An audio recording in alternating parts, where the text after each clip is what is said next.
여자아이가 실종된 이유가 있었다. 알려드립니다. 배명 고등학교 3학년 최미래 양이 실종되었습니다. 정보를 알고 계신 분은 아래 번호로 제보해 주시기를 부탁드립니다. 월요일 점심에 급식엔 맛없는 코다리 강정이 나온다. 냉장고 속에 흰 생크림 케이크가 들어있으니 맞을 것이다. 코다리 조림은 원래는 싫어했지만 익숙해지니 먹지 못할 것도 없었다. 인간은 적응의 동물이라 싫어하는 것이라도 반복적으로 들이밀어지면 점점 익숙해진다. 코다리 강정. 싫어. 닭강정인 줄 알고 허겁지겁 코다리 강정을 집어먹던 지연이가 한숨을 쉬며 급식실을 나온다.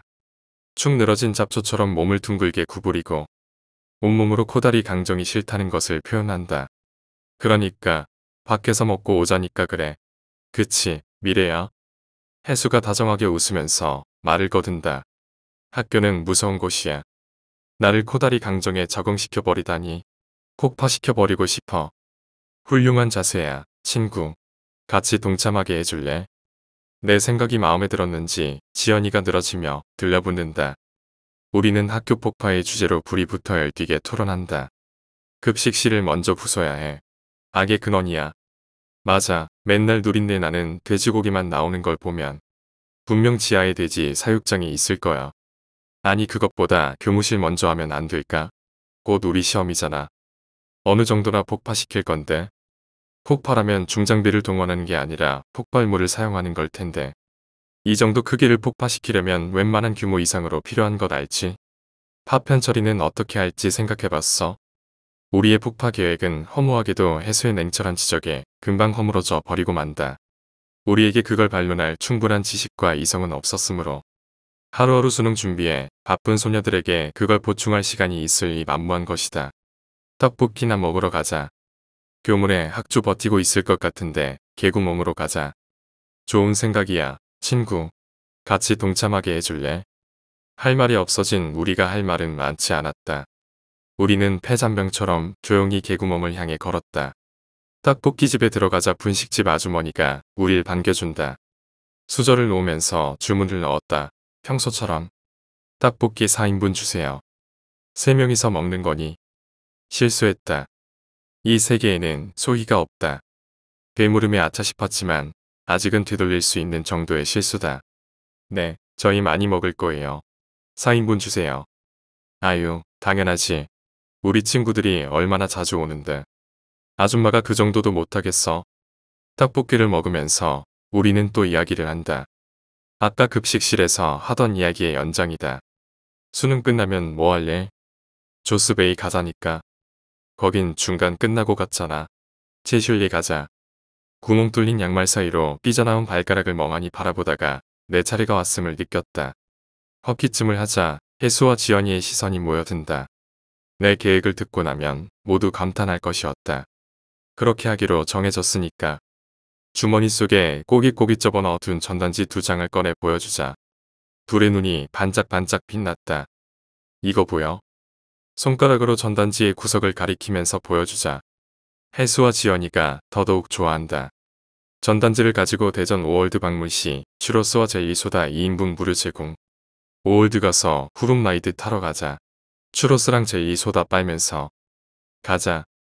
찬성이야. 떡볶이를 먹고 우리는 운동장을 3바퀴를 돌았다. 그래도 살이 빠지진 않겠지만 최소한 여기서 더 찌지는 말아야 할 것 아닌가. 그렇게 돌고 들어가니 반 친구들이 모여서 뭔가 이야기를 나누고 있었다. 혜수의 표정이 굳으면서 나를 말리려고 한다. 나는 아랑곳하지 않고 들려오는 목소리를 들었다. 하예은과 그 친구들 무리가 큰 소리로 싸우고 있었다. 영원히 이럴 수는 없어. 물론 안타까운 일이긴 한데 나도 내일이 있단 말이야. 그래서 돼야 한다니까. 야, 하예은. 내숭 떨지 마. 어차피 너 인스타에 업로드하고 싶어서 들어온 거잖아. 여태까지 없던 일이다. 가라앉았던 불안감이 다시 차오른다. 이 세계는 내가 주인공이다. 내가 모르는 일이 있어선 안 된다. 변수 하나하나가 결과를 다르게 만든다. 다들 뭐해? 아니, 별거 아니야. 그냥 이야기하고 있었지. 불안감에 물어보자 다들 어색하게 웃으며 눈을 피한다. 별거 아닐 리 없다. 마치 방금 전까지 내 뒷담을 까다가 들킨 사람들 같다. 유일하게 활짝 웃는 것은 하예은 뿐이다. 소위 말하는 노는 애. 반에서 분위기를 만들고 남자애들이랑도 잘 어울리는 애. 어서와, 미래야. 우린 그냥 사진 좀 찍자고 이야기 나누고 있었지. 우리랑 같이 사진 찍자. 하이엔이 친근한 척 웃음 짓는다. 밀랍 인형 같은 웃음이다. 돼서 너희들끼리 찍어. 라고 말하자. 아, 그러지 말고 같이 찍자니까. 라고 하이엔이 말했다. 예은아, 꼭 찍어야 할까? 내가 망설이자 예은이 내게 다가와 바짝 붙는다. 말릴 틈도 없이 사진은 찍혔고 화면 속 내 모습은 일그러진 채였다. 아니나 다를까 하예은은 나에게 바로 핀잔을 주기 시작한다. 무슨 영정사진 찍니? 표정이 왜 그래? 영정사진이라면 이미 많이 찍었다. 이번에도 찍어야 될지도 몰랐다. 만약 그렇게 된다면 전부 하예은 탓이다. 입에서 뾰족한 말이 튀어나왔다. 애초에 우리는 친한 사이도 아니었잖아. 왜 갑자기 사진을 찍자고 해? 하예은은 자기 무리랑 나는 내 친구 무리랑만 어울려 다녔을 것이다. 하예은이 넣은 변수로 인해서 결과가 어떻게 될지 모르겠다. 아니, 친하지 않으니까 친해지고 싶어서 그랬어. 하예은은 속 좋게 비실거렸다. 속에서 울컥하는 마음이 튀어나왔다. 지워줘. 나는 너와 기억을 남기고 싶어서 그런 건데 서운하다. 지워. 당장. 하예은은 습관적인 가식적인 웃음으로 넘기려고 하다가 내가 표정을 풀지 않는 것을 보고 입을 뾰족하게 내밀었다. 자기를 좋아하는 남자애들이라면 몰라도 나에게 저런 앙탈은 통하지 않는다. 받아줄 기분도 아니었고 말이다. 다행히도 하예은의 무리는 하예은에게 가세해서 나를 꼭 쥐지는 않았다. 어색하게 눈알을 굴리면서 서로를 쳐다볼 뿐이었다. 내가 말없이 노려보자 마지못하다는 듯이 하예은이 지우는 것을 보여준다. 어휴, 알았어. 알았어. 지우면 될 거 아니야. 이제 괜찮을 거다. 정말 괜찮을 거다. 실수했어도 아직은 되돌릴 수 있는 실수다. 하이엔이 내게 거짓말했다는 걸 알기 전까지는 아무 일도 없을 거다라고. 그때까지만 해도 그렇게 생각했다. 다음 날 등교하자마자 보인 것은 하이엔의 얼굴에 보란듯이 그어져 있는 붉은색 X였다. 예은아. 자기 무리와 떠들던 하이엔은 내가 자신을 조용한 곳으로 부르자 당황해하는 것 같았다. 너 안 지웠지? 사진. 왜 그래? 지우는 것도 보여줬잖아. 거짓말하지 마. 그러면 내 얼굴에 X표가 있을 리 없잖아. 뒷말은 삼키고 그저 하예은을 조용히 바라봤다. 하예은은 답지 않게 쥐뼛거리더니 변명하듯 말했다. 그 사진에는 내 얼굴도 있잖아. 지우라고 했잖아. 사진이 잘 나와서 다른 애들한테도 보여주고 싶었어. 아샹. 말 더럽게 안 쳐듣네. 지우라고 했잖아. 왜 안 지웠는데? 죽고 싶어. 그렇게 죽고 싶으면 그냥 학교 옥상에서 뛰어내려서 뒤져버려. 그러면 더 깔끔하고 최소한 남는 거라도 있지. 왜 화를 내고 그러는데? 이게 그렇게까지 화낼 일이야? 요즘 부쩍 화가 많아졌다. 조금만 어긋나도 화가 나고 마구 소리를 지르게 된다. 최미래, 대명고등학교 3학년. 원래는 이러지 않았다. 내가 소리 지르는 것을 들은 하예은이 짜증을 냈다. 갑자기 정신이 들어 사과했다. 예은아, 난 널 좋아하지는 않아. 하지만 그렇다고 해서 미워하지도 않아. 소리 질러서 미안해. 등을 돌려 자리를 뜨려고 하자 갑자기 하예은이 나를 붙잡았다. 놀랍고도 당황스러운 것 같았다. 아니, 그보다는 울 것 같은 표정이었다. 왜 그런 표정을 짓지? 나도야. 나도 널 잘 알지 못하지만 나도 널 미워한 적 없었어. 한 번도. 정말이야. 안절부절하면서 어쩔 줄 모르는 것 같았다. 하이엔이 이렇게 말할 줄도 알았나? 그냥 노는 것만 좋아하는 담배 피우는 골빈애인 줄 알았는데 좀 더 우리가 친했으면 좋았을지도 모르겠다는 생각이 들었다. 그래서 충동적으로 내뱉어버렸다. 혹시 원하는 것 있어? 나는 이 세상의 주인공이다. 원하는 것은 한 가지만 빼고 뭐든 이룰 수 있다. 그러니 소원 정도는 들어주는 게 어렵지 않다. 원하는 거?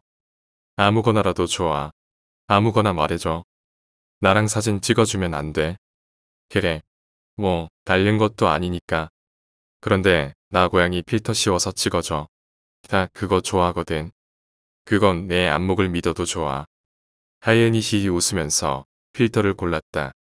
꽤나 마음에 드는 필터였다. 생각보다 나쁘지 않아서 몇 장 더 찍었다. 서로의 얼굴을 바꿔서 찍기도 하고 이상한 외계인 필터 같은 것도 씌워서 찍었다. 필터로 찍힌 내 모습이 너무 웃겨서 그만 깔깔 웃어버렸다. 하예은도 같이 깔깔 웃었다. 내 웃음소리보다는 하예은의 웃음소리가 더 커서 담임이 구경까지 왔다. 다녀왔습니다. 즐거운 건 늘 한순간에 지나가 버린다. 야자가 끝나고 집으로 돌아오자 엄마가 맞아줬다. 왔니? 먹고 싶은 건 없어? 라고 말했다. 됐어. 나 다이어트 해야 하잖아. 무슨 내 나이에 다이어트야. 그러지 말고 먹고 싶은 걸 말해주면 단맛이 없어요. 말을 자르고 바로 방으로 들어왔다. 문을 걸어 잠그고 싶지만 그랬다간 뭔가 잘못될지도 모른다. 문틈으로 나를 지켜보는 엄마의 시선이 느껴진다. 숨죽이고 있는 엄마의 시선은 내 등에 고정되어 있다. 내가 뭘 하는지 지켜보고 있다. 아무렇지 않은 척하면서 공책을 꺼냈다. 하예은이 뭘 좋아했지? 오도콘을 좋아했던 것 같다. 아마 걔는 맨날 그걸 먹고 있었으니까. 그거 말고도 다른 것도 떠올려서 노트를 채워나갔다. 이번 일주일은 후회 없이 보내고 싶다. 1호도콘 주기. 2공부 도와주기. 3경품 주기. 다음 날은 반에 들어가기 전 매점을 들렸다. 내가 먹을 것은 아니고 하예은이 먹을 것이다. 예은아. 하예은은 자기 무리와 대화를 하다가 나를 꺼려하며 돌아보았다. 매점에서 사온 오도콘을 던지자 한층 더 나를 꺼림칙하게 여기는 것 같았다.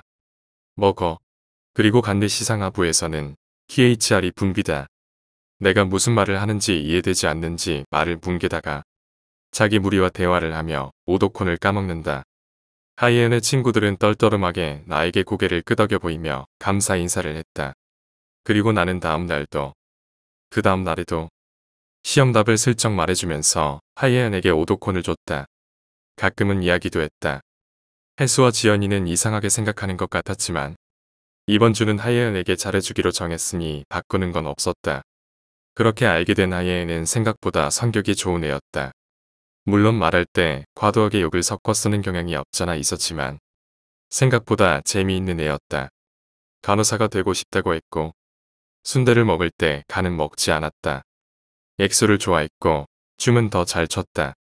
살짝 애 같은 면도 있었는데 춤추는 걸 보다가 호들갑 떨면서 칭찬해주자 쑥스러운 기색이 있으면서도 금방 좋아하는 것이다. 우리는 어느새 친구 비스무리하게 되고 농담까지 주고받았다. 아, 하예은. 담배 냄새나. 담배 좀 끊으라고 했지. 그러게. 넌 이런 거 피지 마라. 딸기맛 막대사탕을 후 불면서 하예은은 낄낄거렸다. 평소에는 자기 무리와 낄낄거리는 소리가 정말 듣기 싫다고 생각했는데 그냥 웃음소리가 특이한 것 뿐이었구나 하는 생각이 들었다. 목요일에는 학교에서 추첨을 했다. 주머니에 든 3만원을 꺼내서 당첨돼 애한테 쪽지를 사고 하이은에게 넘겨줬다. 1등 경품으로 이어폰을 받게 된 하이은은 기뻐 보이기보단 찝찝해 보였다. 금요일이 밤 야자가 끝나고 나서야 하이은은 내게 묻는다. 나한테 왜 이러는 거야? 시험은 잘 봤어. 덕분에 내가 말해준 것만 나오더라고. 경품 받아서 좋았어. 그러긴 한데 왜 이러는 거냐고 물었는데 나는 널 싫어하지 않아. 그건 저번에 끝난 이야기 아니었어. 마음에 들지 않는다는 듯 하이엔의 눈썹이 꿈틀거린다. 내가 할 수 있는 건 얼마 없다. 미안해. 왜 사과하는 거야? 미안해. 이 세계의 주인공은 나다. 어차피 말해도 이해할 수 없을 거고 고백해도 잊어버릴 것이다. 하이엔은 망연한 상태로 날 따라온다. 미래야, 대체 왜 이러는 거야? 미안해. 나 따라오지 마. 밝은 곳으로만 다녀. 오늘은 금요일 밤이니까. 따라오지 못하도록 속도를 높여 달린다. 그러자 하예은은 날 따라오다가 그 자리에서 멈춰서서 멍하니 날 바라본다. 어두운 주황빛을 내리쬐는 가로등이 깜박거리면서 어두운 길을 비춘다. 날파리는 그 주변을 모여들다가 틱틱 소리를 내며 부딪히다 떨어진다. 어두운 골목길로 들어선다. 인적이 드문 곳이다. 무섭다. 눈을 꼭 감고 달린다. 그리고 누군가와 부딪힌다. 사과 인사는 필요하지 않다. 나는 상대가 누군지 안다. 동시에 상대에 대해 아무것도 모른다. 아는 것이라고는 놈이 꽤나 키가 크다는 것과 항상 담배 냄새를 풍겨오는 남자라는 점 정도였다. 매번 나는 놈의 얼굴을 보려 애쓴다. 하지만 소용없다는 것만 깨달을 뿐이었다. 놈은 마스크와 선글라스로 꽁꽁 얼굴을 싸매 전혀 보여주지 않는다. 가죽 장갑을 낀 서늘한 손이 내 목으로 올라온다. 있는 힘껏 반항해보지만 언제나 그랬듯이 죽음에 가까워질 뿐이었다. 싫어. 목이 졸리면 혀가 튀어나온다. 반항해야겠다는 생각은 하얗게 날아가 버린다. 손에는 힘이 빠져 축 늘어져 버린다. 곧 눈앞이 어두워지며 몸이 한없이 추락하는 기분이 든다. 지겹다는 생각을 하며 마지막 숨을 내뱉는다. 나는 이 세상의 주인공이다. 장르는 스릴러고 역할은 피해자다. 하지만 이야기는 끝나지 않는다. 나는 내가 살해당하는 평행세계의 일주일에 갇혔다. 아이를 찾습니다. 이름 최미래. 나이 만 20세. 실종 당시 고이 17세. 실종 당시 교복 착용. 외투는 착용하지 않음. 정말 소중한 아이입니다. 집으로 돌려보내주세요. 죽는다는 건 밑이 없는 바닥으로 밀려 떨어지는 것 같은 거다. 그렇지만 내 삶은 죽음으로 끝나지 않는다. 그래서 추락의 마지막은 언제나 침대 위다. 그러면 나는 다시 10월 5일부터 살아가게 된다. 악몽을 꾼 것처럼 비명을 지르며 깨어나면 엄마가 화들짝 놀라면서 내 방으로 온다. 폭신폭신하고 따뜻한 침대의 잔열이. 방금까지 내가 여기에 누워 있었다는 사실을 알려준다. 미래야, 안 좋은 꿈이라도 꿨니? 다정하게 내 이름을 부르며 엄마가 걱정을 해준다. 습관적으로 핸드폰을 켜서 날짜를 확인한다. 10월 5일, 토요일. 이 루프가 다시 시작됐다는 뜻이다. 코코아라도 좀 마셔. 미래야. 다 마시면 거실로 나와서 핫케이크 먹어라. 네. 비몽사몽 졸린 척 눈을 비비며 대답하면 엄마는 내 볼을 쓰다듬다가 방을 나간다. 거실에는 방금 만든 듯한 퐁실퐁실한 핫케이크가 시럽이 뿌려진 채로 새하얀 김을 뿜어내고 있었다. 맛있니? 네, 맛있어요.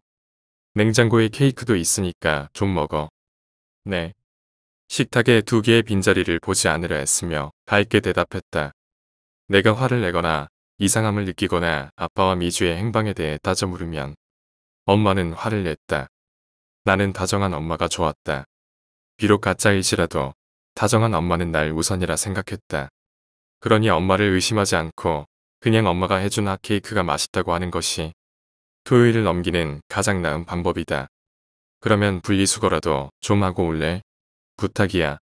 말없이 핫케이크를 우물거리며 밖으로 나간다. 플라스틱과 소주병, 박스 쓰레기를 낑낑거리면서 들자 건너편 집의 문이 열린다. 김지한이다. 안녕.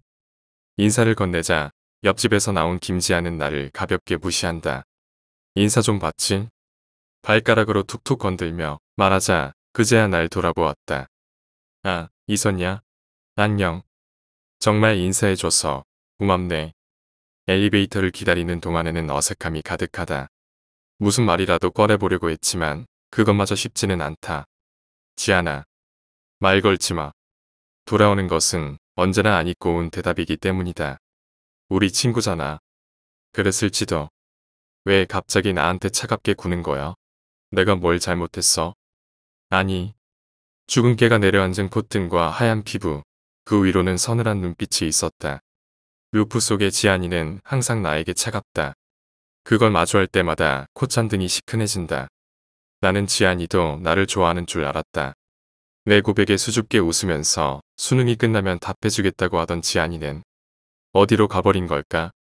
이 루프 속, 이 이상한 평행세계를 벗어나면 다시 다정한 지안이를 만날 수 있는 걸까? 루프가 반복될 때마다 점점 자신이 없어진다. 넌 잘못이 없어. 내 마음의 문제였지. 다른 여자애가 좋아졌으면 그냥 솔직하게 말해줘. 그건 아니야. 한 번도 그런 적 없어. 그래. 독서실 가는 길이지. 잘 가. 매 루프마다 나는 지안이에게 묻는다. 그럴 때마다 지안이는 대답한다. 나는 아무 잘못이 없다고. 문제는 자기의 마음이라고. 분리수거를 마치고 돌아와서 나는 다시 방 안에 처박힌다. 엄마가 식사하라고 부를 때 빼고는 나가지 않는다. 미래야, 밥 먹어야지. 이번에는 생선구이에 된장국이었다. 엄마는 항상 내가 좋아하는 음식만 준비한다. 평소라면 해주지 않았을 텐데도. 사실 내가 이상한 루프를 알아차린 것도 엄마 때문이다. 내가 좋아하는 음식은 핫케이크와 생선구이다. 핫케이크엔 시럽도 쫙쫙 뿌려져 있다. 이상한 일이다. 엄마라면 절대 이럴 리 없다. 그래서 나는 처음으로 이 세계를 의심했다. 엄마, 미주는 병원에 있나? 이전 때처럼 다시 같은 것을 묻는다.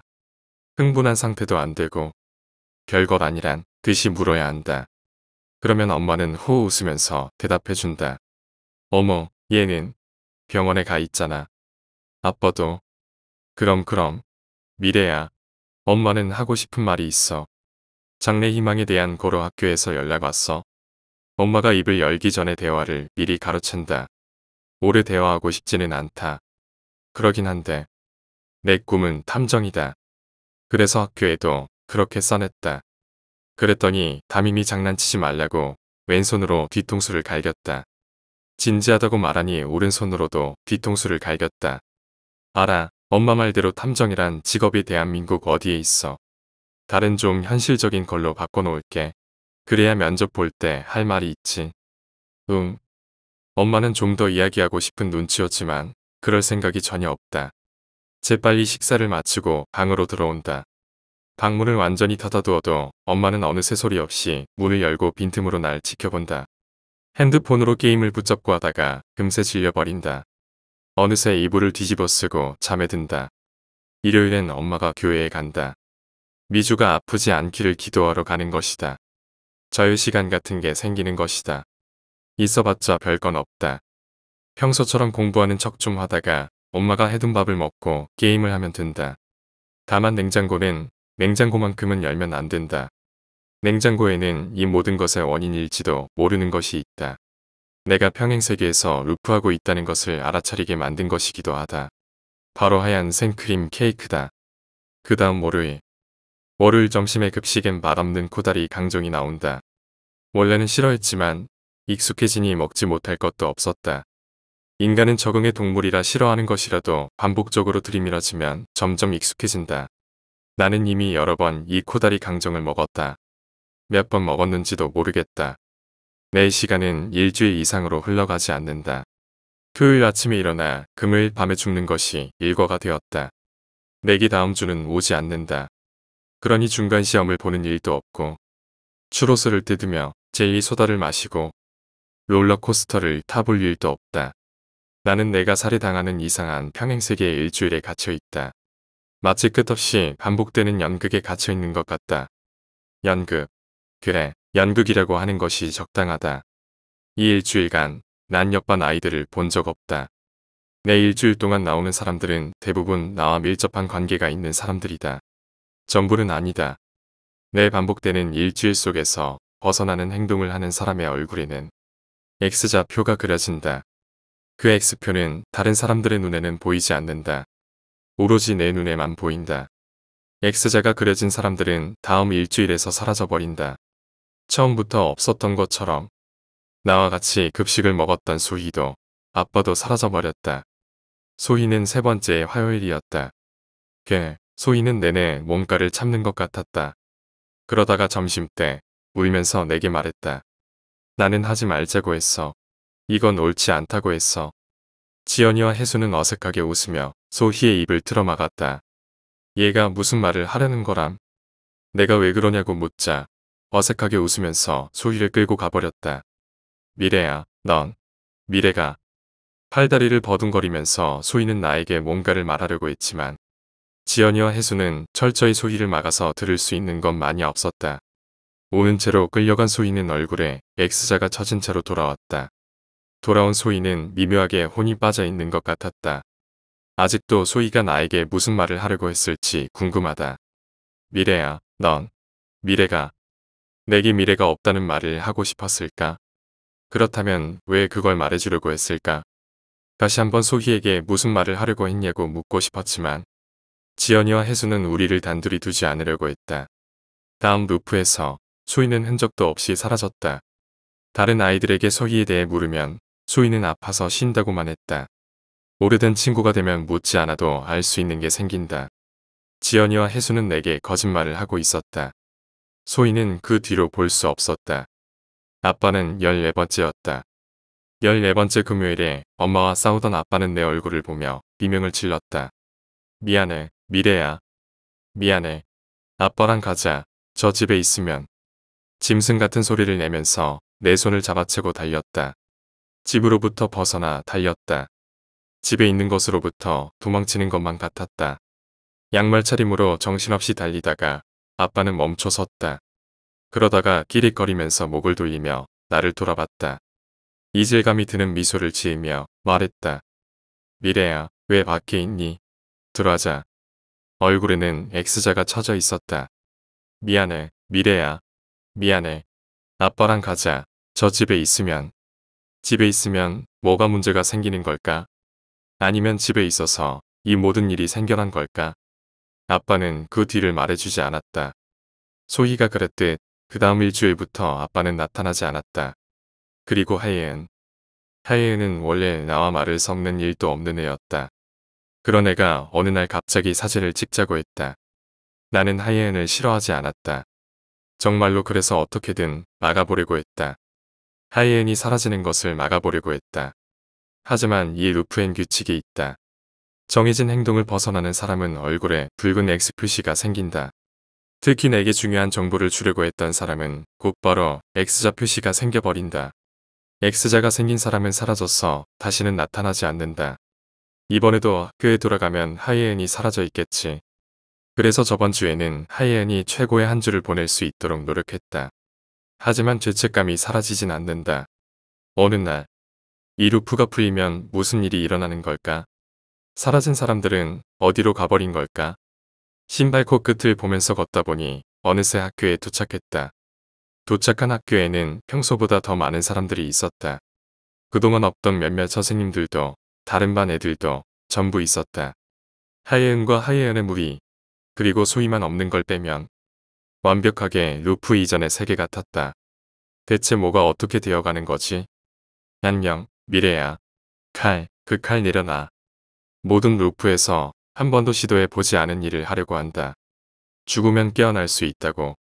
언젠가 악몽에서 깨어나는 방법에 대해서 들은 적이 있다. 지금껏 내가 악몽에서 깨어나지 못한 건 내가 꿈속에서 살해당해서였을지도 모른다. 그럼 살해당하는 게 아니라면 괜찮은 게 아닐까? 이렇게 하면 아무것도 아닌 것처럼 다음 주에서 깨어날 수 있는 게 아닐까? 키가 솟는다. 더없이 붉은색이다. 논란, 지연이와 혜수가 달려온다.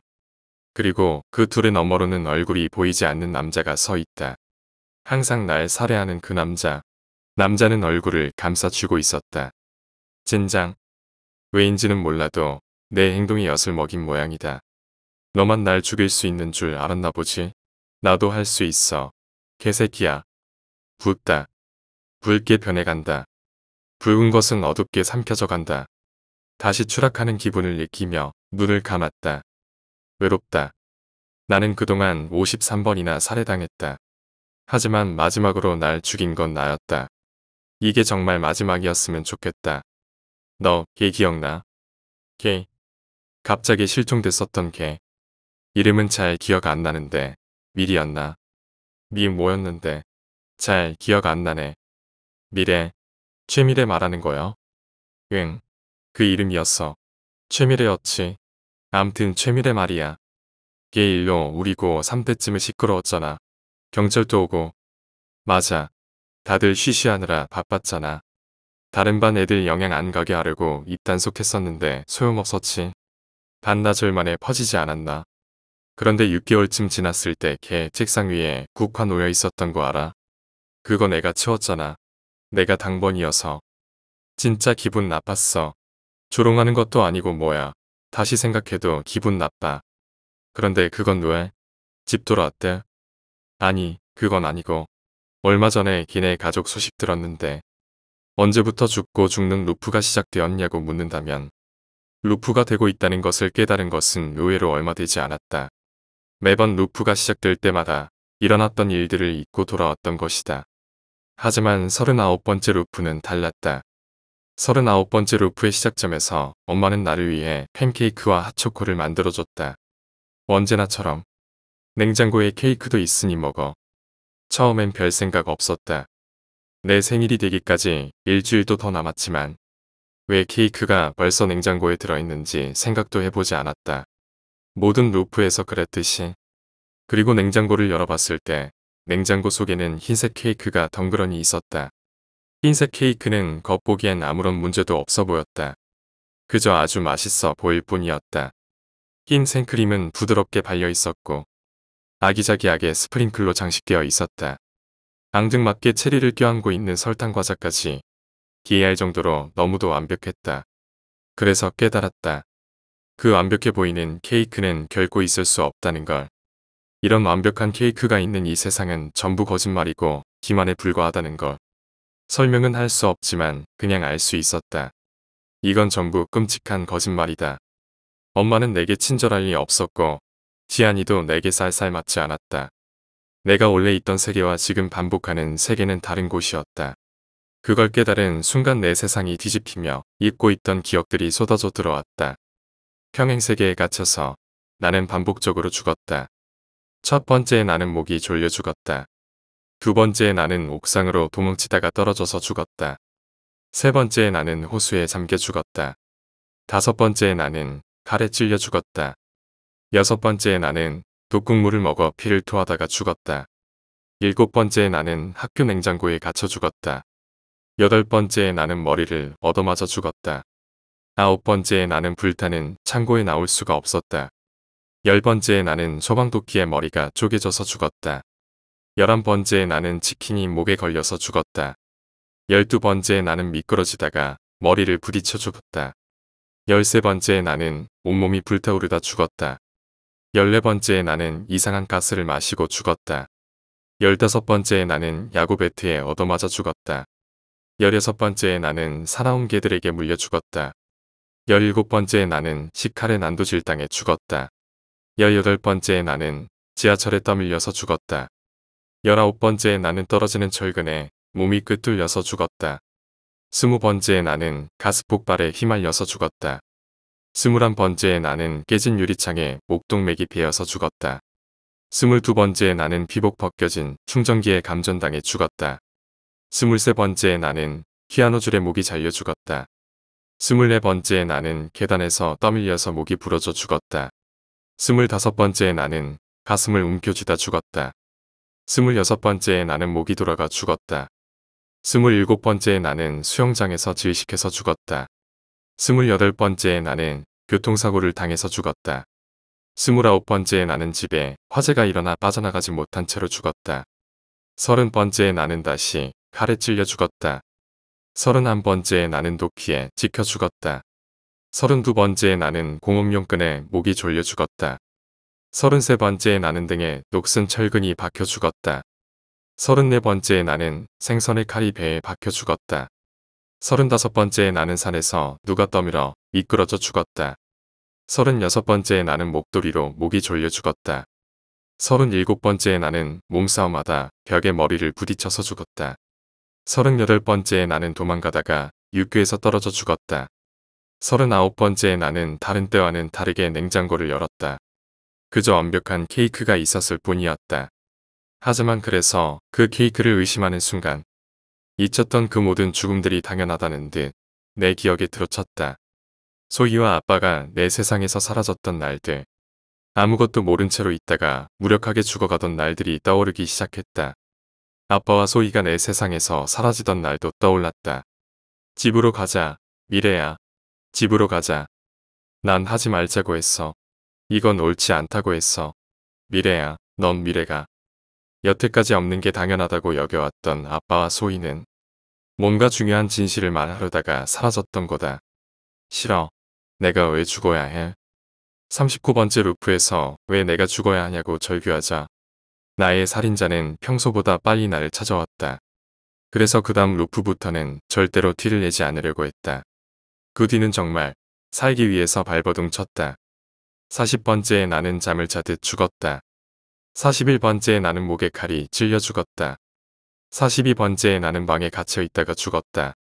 43번째에 나는 옥상으로 도망치다가 발이 미끄러져 떨어져 죽었다. 44번째에 나는 차에 치여 죽었다. 45번째에 나는 계단에서 밀쳐져서 죽었다. 46번째에 나는 죽는 것이 무서워서 울다가 일찍 살해당했다. 반복해서 죽다 보니 옛날에 지안이네 집에서 봤던 영화가 생각났다. 지안이 부모님이 늦게 들어오시던 날 전자레인지용 팝콘을 사서 소파에서 같이 봤던 그 영화 속 주인공은 나처럼 자신이 살해당하는 시간을 반복하고 있었다. 그 주인공은 나처럼 일주일이 아니라 하루지만 어쨌든 어떻게든 살아남기 위해 죽어가며 살 방법을 찾았다. 그 영화에서 주인공은 미칠 것 같은 마음을 다잡고 좋아하는 여자에게 솔직해짐으로써 루프에서 벗어났다. 그 여자는 주인공과 함께 방법을 고민해주고 주인공은 완전히 정답을 찾지는 못했지만 거기서 힌트를 얻었다. 그리고 결국 루프에서 빠져나가서 다음 날을 맞았다. 하지만 나는 가족은 이상하고 세계도 이상한 법칙에 따라 굴러간다. 엄마는 기이하게 친절하지만 나를 의심하며 감시하고 하던 남자애는 나에게서 등을 돌렸다. 그 속에서 나는 반복적으로 죽어간다. 그리고 53번째는 한번 안 하던 짓을 해보기로 했다. 내 살인자가 나를 죽이러 오기 전에 죽어버리는 것. 54번째에 내가 눈을 떴다. 저번에 어떻게 죽었었더라? 아, 맞다. 홧김에 손목 그어버렸지. 따뜻한 볕이 머리 위로 떨어진다. 보송보송한 이불을 걷어내고 아직 온기가 남아있는 따뜻한 침대에서 눈을 뜨고 가장 먼저 확인한 것은 날짜였다. 역시 악몽은 쉬이 깨지 않으려나 보다. 10월 5일. 다시 루프의 첫날로 돌아와 있었다. 미래야, 일어났어? 엄마가 다정하게 내 이름을 부른다. 응. 졸린 척 눈을 비비고 엄마에게 건성으로 대답했다. 퐁실퐁실할 것 같은 느낌이 드는 마시멜로가 떠있는 핫초코가 내밀어졌다. 버터가 끼얹어진 팬케이크는 덤이다. 내가 제일 좋아하는 것들이다. 엄마, 미주는 어디 있어? 얘는 아빠랑 같이 병원에 있잖아. 그런가? 그래. 언제나 나누었던 대화를 의미 없이 반복했다. 매번 나는 질문하고 엄마는 대답하고 나는 의아해하고 엄마는 못을 박는다. 그러면 나는 고개를 갸우뚱하면서 팬케이크를 포크로 찢어 입에 넣으며 대화는 마무리된다. 촉촉하고 부드러운 버터가 혀 사이로 스며들었다. 컵을 들어 살짝 식은 핫초코 위에 올려진 마시멜로 거품을 후 불어 걷어내고 조록 마셨다. 많은 양은 아니고 팬케이크를 녹여 먹을 수 있을 정도만. 팬케이크는 살짝 따스한 핫초코에 기어 혀로 뭉개자 질척해지면서 목구멍으로 흘러들어갔다. 왜 그래, 미래야? 맛이 없어? 엄마가 미간에 내천자를 만들며 얼굴을 가까이 들이댔다. 조심해야 한다. 엄마가 나를 자신의 딸이 아니라고 의심하게 되면 죽음은 더 빨라진다. 아니요, 엄마. 맛있어. 먹다가 나도 모르게 울어버리고 말았다. 울지 않으려고 애썼던 것들이 무너지는 것은 순식간이었다. 엄마, 나 나쁜 꿈을 꿨어. 무슨 꿈? 내가 죽는 꿈. 엄마의 표정이 무섭게 변했다. 울그락 불그락 화를 애써 내리누르는 것 같기도 했고 슬퍼하는 것 같기도 했다. 엄마, 왜, 미래야? 나는 왜 태어났을까? 끔찍하게 살해당하기 위해서는 아닐 것이라고 믿는다. 엄마와 아빠는 지금은 사이가 서먹하지만 그래도 한때는 서로 많이 사랑하셨을 거다. 침대 위로는 따스한 볕이 내렸다. 창밖은 더없이 평화롭다. 6일 후에 나를 죽이는 세상이라고는 믿기지 않는다. 엄마. 한참 대답이 없던 엄마는 조용히 울고 있었다. 당황스러워서 엄마가 우는 것을 달래야 하나 아니면 기다려야 하나 고민하고 있는데 엄마가 곧 울음을 멈추고 대답을 해줬다. 사랑받기 위해 서지. 당연히. 엄마가 팔을 벌려 나를 껴안았다. 엄마 특유의 냄새도 나를 껴안았다. 엄마는 나를 껴안은 채로 한동안 내 뒷머리를 쓰다듬었다. 이게 내가 루프 속 엄마를 미워할 수 없는 이유다. 사랑받기 위해서 태어난 거야. 미래는 내가 미래가 아니라고 의심되면 바로 가둬두고 죽게 만들지만 내가 미래라는 것을 확신하고 있을 때는 더없이 날 사랑한다. 루프 속에 갇히기 전보다 더. 팬케이크를 입에 잔뜩 구겨 넣고 일어났다. 엄마는 뭔가 더 말하고 싶은 것 같은 눈치였지만 아침 식사 자리에서 일찍 일어나는 일은 중요하다. 오늘은 토요일이니까 학교에 가야 하기 때문이 아니다. 다만 엄마는 내가 조금이라도 까칠한 모습을 보이거나 울면 그때부터 나를 딸이 아니라 딸을 흉내낸 무언가로 취급하기 시작한다. 엄마의 의심을 받으면 그때부터는 방 안에 갇혀 나올 수 없다. 29번째, 39번째, 42번째, 46번째는 전부 다 그렇게 방 안에 갇혀 있다가 죽은 회차들이었다. 그러니 절망하지 말고 억지로라도 씩씩한 척 살아야 한다. 씻고 적당한 옷으로 갈아입고 준비를 한다. 아무것도 생각하지 않으려고 유행하는 노래를 머릿속으로 흥얼거리며 현관문을 나선다. 엄마, 쓰레기는 이것밖에 없지. 아이, 놔두면 엄마가 할게. 돼서 나가는 김에 하지 뭐. 그래, 고마웠다. 잊지 말고 우산 챙기고. 쓰레기 봉투와 우산을 휘둘리며 엘리베이터 앞에 섰다. 곧 있으면 김지안이 나온다. 김지안. 내가 오래도록 좋아했던 남자애이자 옆집 아이. 김지안에 대해 설명하자면 9년 동안이나 우리 집 옆집에서 살았다. 키는 대략 나랑 비슷하고 죽은 깨가 코에 얹혀있다. 웃을 때는 눈이 서글서글 잡히고 공부를 잘한다. 엄마가 워낙 극성이라 그렇다. 의사 아들이 그렇게나 갖고 싶대나 머리나. 나랑 처음 만난 것도 웃긴데 그날은 비 오는 날이었다. 나한테 그날은 우리 집 개 뽀시리가 죽은 날이었다. 그런데 걔한테는 성적이 떨어진 날이었다. 나는 집에 혼자 남아있다가 뽀시리를 묻어주려고 나왔고 걔는 성적 떨어졌다고 집에서 알몸으로 쫓겨났을 때 나에게 없는 무언가를 덜렁거리면서 자기 집 문을 두들기고 있었다. 그때 나는 뽀시리를 따라가고 싶었고 사라지고 싶다는 생각에 입고 있던 가디건을 건네주고 엘리베이터를 탔다. 훌쩍훌쩍 울던 김지아는 훌쩍훌쩍 울면서 엉거주춤하게 내 가디건을 허리춤에 메고 나랑 같이 엘리베이터를 탔다. 어딜 가려고? 아무데나. 왜 가는데? 비가 이렇게 오는데. 뽀시리가 죽었어. 그런데 엄마는 상관없대. 그깟 개 같은 건 중요하지 않대. 근데 뽀시리는? 뽀시리 하나밖에 없었는데. 엄마가 병원 가면 나한테는 뽀시리 하나밖에 없었는데. 차갑게 변해버린 뽀시리의 몸이 손안에서 점점 축 늘어졌다. 눈물샘도 같이 쳐져버렸는지 눈물이 주룩주룩 새어나왔다. 뽀시리는 성격도 더러웠어. 맨날 뭐 물어뜯고 모르는 사람 오면 지저대고. 근데 나한테는 안 그랬어. 근데 왜 나 계속 따라와? 밖에 비가 오잖아. 알아. 감기 걸릴지도 몰라. 너가 무슨 상관이야? 내 친구도 아니잖아. 근데 옆집이잖아. 상관이 있어. 저리 가. 내 마음이거든. 나도 내 맘대로 하는 거다. 뭐. 김지아는 옛날부터 그랬다. 자기가 알몸으로 쫓겨나도 먼저 남을 걱정해줬다. 우리가 처음 만난 그날도 내 옆에서 고집스럽게 비를 맞아가며 화단의 뽀시리를 묻던 내 옆에 있어 주었다. 처음 만난 날 우리는 사이좋게 감기에 걸렸다. 거의 알몸이던 지안이는 더 심한 감기에 들렸다. 지안이네 엄마는 날 싫어하며 같이 어울리지 말라고 말했지만 지안이는 아랑곳하지 않았다. 우리는 같이 학교를 가고 종종 영화를 봤다. 시험 공부도 하고 카페도 갔다. 하루 종일 떠드는 것만으로도 시간이 모자란 날들이 있었다. 지금은 어떨까? 이 평행세계의 루프 속 김지아는 나를 싫어한다. 눈도 마주치려고 하지 않고 나를 보면 멀어진다. 친근하게 말을 걸어도 좀처럼 대답해주지 않는다. 내가 좋아했던 나의 소꿉친구는 멀어져 버렸다. 같은 엘리베이터를 타도 나를 불편해하는 것 같은 공기가 느껴진다. 그래, 난 루프가 시작되기 얼마 전에 고백을 했다.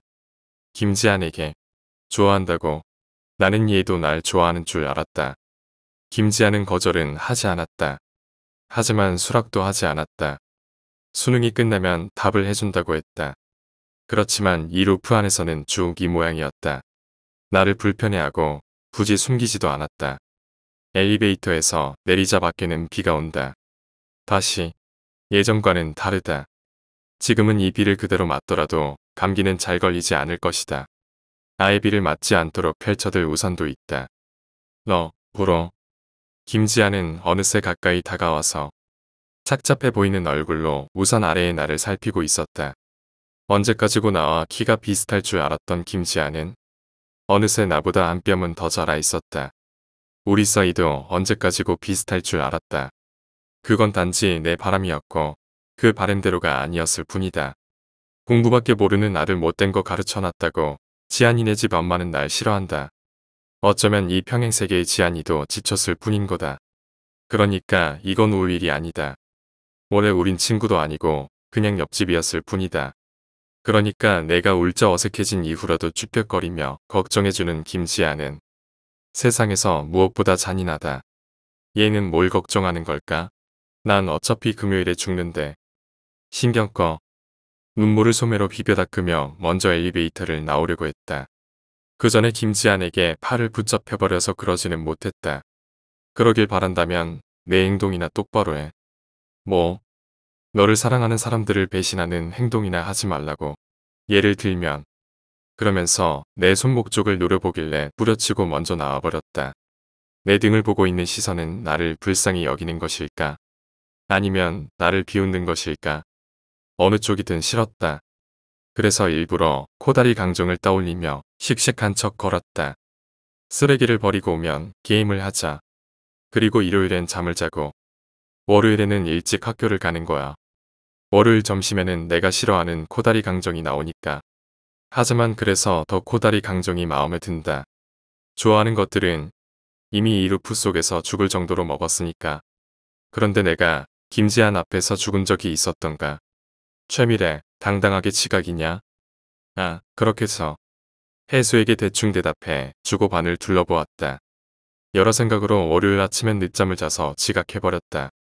반 안에 여전히 하얀과 소희는 보이지 않는다. 이전 회차에서 얼굴에 X자가 그어져서 존재가 사라진 것이다. 하지만 대신 못 보던 얼굴들이 보인다. 내가 놓친 게 뭐지? 왜 없던 애들의 자리가 채워진 거지? 왜 옆반 마저 차 있는 거지? 탐정지망생으로서 생각해보자. 왜 나는 루프에 빠져 있을까? 왜 나는 계속 금요일에 죽을까? 왜 아빠와 소희, 타이에는 사라져버렸을까? 솔직히 생각할수록 더 모르겠다. 생각할수록 머리가 아파온다. 이럴 땐 가는 곳이 있지. 선생님, 저 보건실 좀 다녀올게요. 담임이 엉거주춤하게 고개를 끄덕이기 전에 뒷문을 열어젖혔다. 수업 시간이 되어서 아무도 없는 복도를 걸으니 재미있기도 했다. 멀리서 희미하게 첼로 소리가 들려온다. 첼로 소리가 가까워지도록 쭉 복도를 걸었다. 때로는 차분하게, 때로는 격정적이게 보건 선생님은 언제나 첼로를 연주한다. 신기하게도 항의를 하는 사람은 없었다고 한다. 왜 그런지는 얼굴을 보면 답이 나온다. 미래야. 안녕. 선생님, 오랜만이에요. 보건실의 선생님은 언제나 나를 밝게 반겨준다. 서글서글한 얼굴로 시원하게 웃으며 첼로의 화를 내려놓았다. 무슨 일로 왔어? 별건 아니고 머리가 아파서요. 아이고, 그럼 이건 집어넣어야겠네. 두통약 줄까? 아니요. 그냥 생각을 많이 해서 그래요. 좀 누워있으면 괜찮아질 거예요. 그리고 선생님이 첼로 연주해 주셨으면 좋겠어요. 그거 고민할 때 도움이 되거든요. 고민은 다른 사람에게 털어놓는 것도 도움이 돼. 필요하다면 선생님이 들어줄게. 알죠? 어떻게 모르겠는가. 이미 몇 번이나 보건실에 와봤는걸. 보건 선생님은 내가 이 루프에서 어떻게 행동해야 할지 힌트를 줬다. 선생님, 저 너무 외로워요. 왜 외로울까? 친구도 가족도 다 곁에 있는데 딴 사람같이 느껴질 때가 있어요. 그럴 때 너무 외로워요. 호실이만 곁에 있었어도 괜찮았을 텐데. 호실이는 누구야? 집에서 키우던 개였어요. 내가 9살 때 죽었지만 유난히 비가 오던 날이었다. 금세 온 몸이 다 젖을 정도로 비가 쏟아지던 날에 호실이는 다시는 돌아오지 못하는 곳으로 멀리 떠나버렸다. 호실이의 희고 작은 몸은 내 품에서 금방 식어갔고 어린 나는 어찌할 줄 몰라 발만 동동 굴렀다. 사실 제 동생이요. 태어날 때부터 약하게 태어나서 몸이 많이 아프거든요. 그래서 맨날 병원 왔다 갔다 했어요. 그리고 멀쩡한 저는 호실이랑 같이 집에 있었죠. 집은 혼자 있기엔 크고 외로웠다.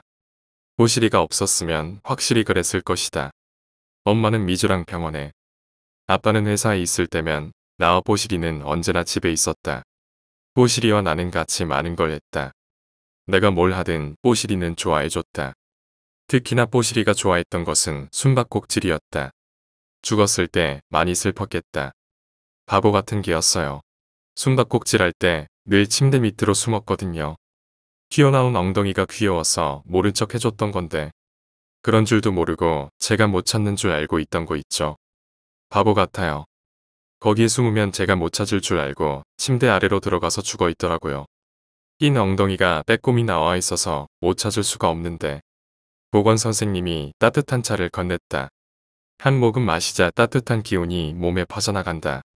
뽀시리가 보고 싶어요. 분명 걔만은 내 편이 되어줄 텐데. 글쎄. 내 편이 되어줄 사람은 많을 거야. 저한테 사람을 믿지 말라고 한 건 선생님이잖아요. 뭐? 아니에요. 말 잘 못 나왔어요. 이야기 들어주셔서 감사합니다. 대충 고개를 숙이고 복도로 빠져나왔다. 미래야, 더 말하고 싶은 게 있으면 얼마든지 다시 와도 돼. 알지? 내 등에 대고 말해주는 보건 선생님은 고맙지만 그래서 더 올 수가 없어졌다. 보건실에 와봤자 내가 외로울 수밖에 없는 이유를 다시 한번 느끼게 될 뿐이다. 선생님은 내게 무슨 조언을 해줬는지조차도 기억하지 못한다. 이전에 한 회차에서 보건실에만 틀어박혔던 적이 있다. 미래야, 고민이 있어? 다정하게 맞아주는 보건 선생님의 목소리에 나도 모르게 털어놓은 것이다. 선생님, 만약에 말이에요. 살해당하는 일주일에 갇히게 된다면 선생님은 어떻게 빠져나오실 건가요? 글쎄, 왜 갇혔는지부터 생각해 보겠지. 그리고 그 다음은 살기 위해서 애쓸 거야. 그런데 그런 건 왜 묻니? 제가 영화는 아니고 소설을 봤는데 작가가 쓰다 말았거든요. 답답해서 어떻게 끝날지도 모르겠고 현재 쓰이고 있는 거나 다름없으니까 거짓말은 아니다. 그렇게 생각하며 선생님의 눈치를 살폈다. 고민하는 머리가 많아진다면 분명 해결 방법을 찾을 수 있게 될지도 모른다. 그런 막역한 희망감에 신나게 떠들어댔다. 그 주인공이 어떤 일을 해왔는데 살기 위해서 도망치고 숨고 빌었어요. 그렇지만 잘 안 돼서 비밀을 털어놓을 믿을 만한 사람에게 자기가 일주일 동안 갇혀 있다고 고백하기 직전에 끝이 났어요. 살해당했다면 살인을 저지른 사람도 있겠지. 주인공은 자기의 살인자가 누군지 확인한 적 있니? 아니요, 그 주인공은 자기 살인자를 확인해 보려고 해봤지만 결국 확인할 수 없었어요. 그러면 내용은 좋지 않겠는걸? 네, 왜요? 정말 내가 말하는 대로 살해당하는 일주일에 갇힌다는 말도 안 되는 일이 그 주인공에게 일어났다면 주인공은 그 말도 안 되는 일이 자신에게만 일어났을 거라고 생각하면 안 됐어. 그 말은 도망쳐도 숨어도 빌어도 살해당하고 있다고 했지. 다른 것은 그렇다 쳐도 숨었는데도 찾아오는 데서 이상함을 느꼈어야 했어.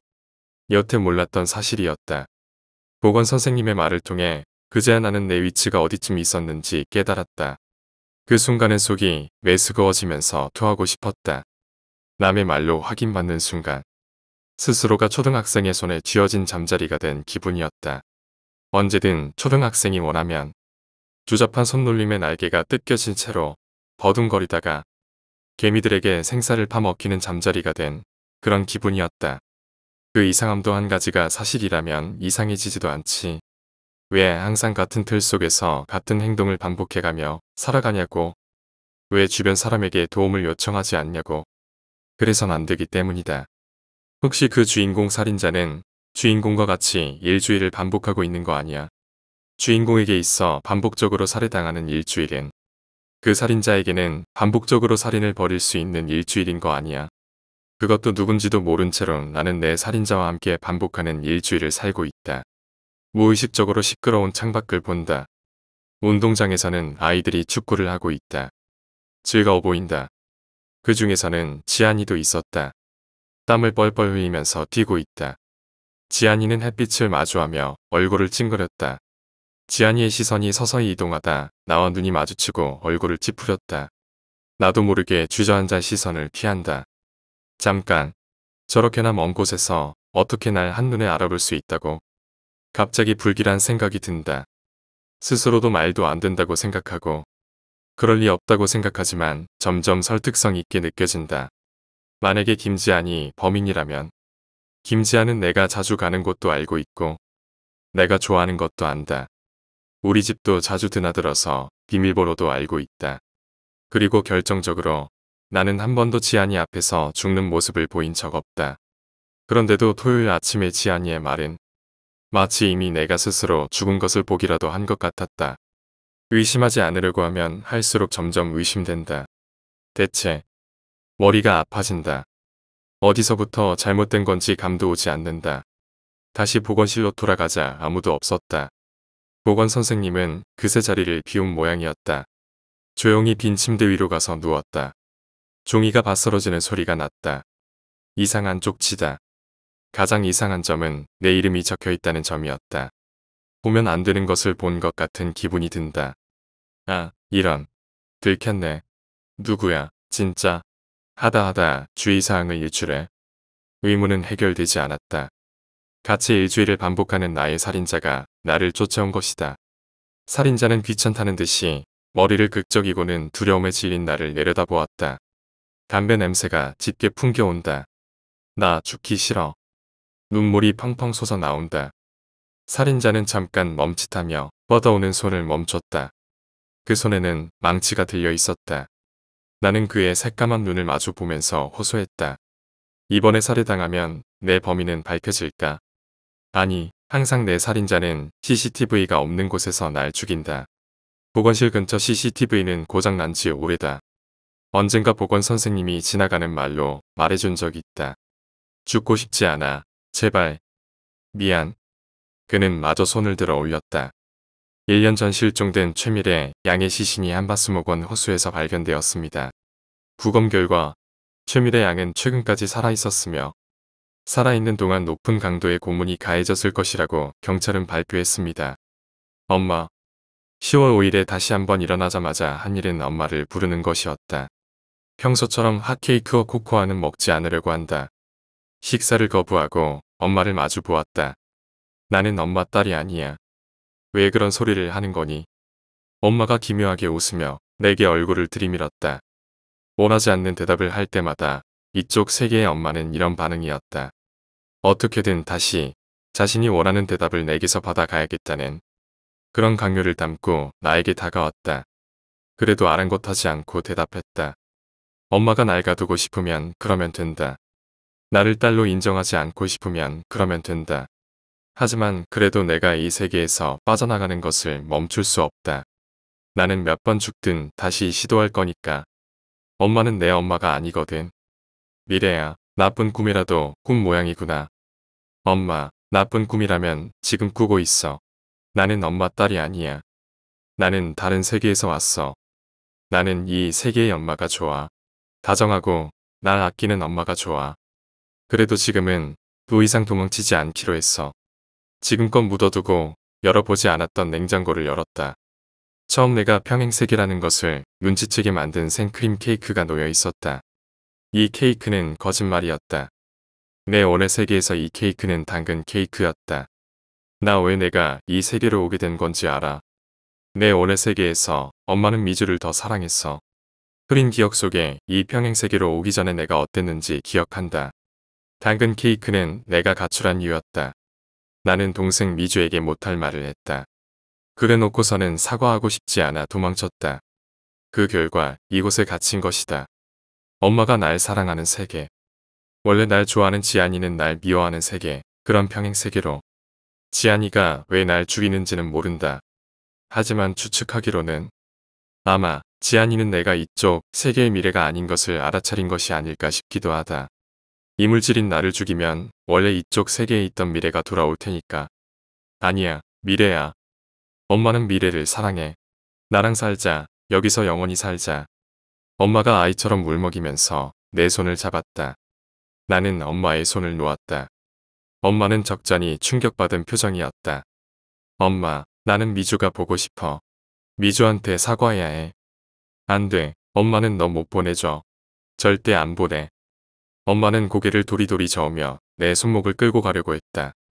엄마의 얼굴에 서서히 X 표시가 그어지더니 엄마는 희미하게 사라져갔다. 보건 선생님의 쪽지에서는 살해당하기 전에 살해하라고 했다. 그러니 누구도 믿지 말라고 했지만 난 그러지 않을 작정이다. 날 사랑하는 사람들에게 그런 짓을 저지르고 싶진 않다. 그러니 만약 모두가 날 속이고 있더라도 내가 이곳을 빠져나갈 방법은 모두에게 도움을 받는 것이다. 미래야, 무슨 생각을 그렇게 골똘히해? 무슨 고민 있어? 아니, 솔직히 말하고 도와달라고 할 생각이었지만 쉬운 일은 아니었다.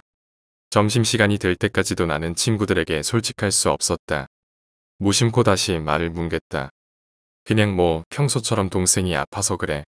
입을 다물고 침묵한다.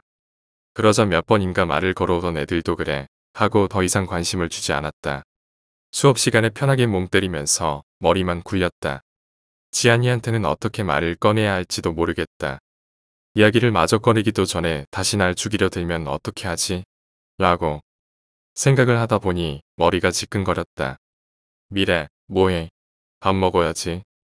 미안, 오늘 좀 아파서. 너희들끼리 먹어. 최미래, 이야기 좀 해. 혜수가 안경을 들어 올렸지만 신경도 쓰이지 않았다.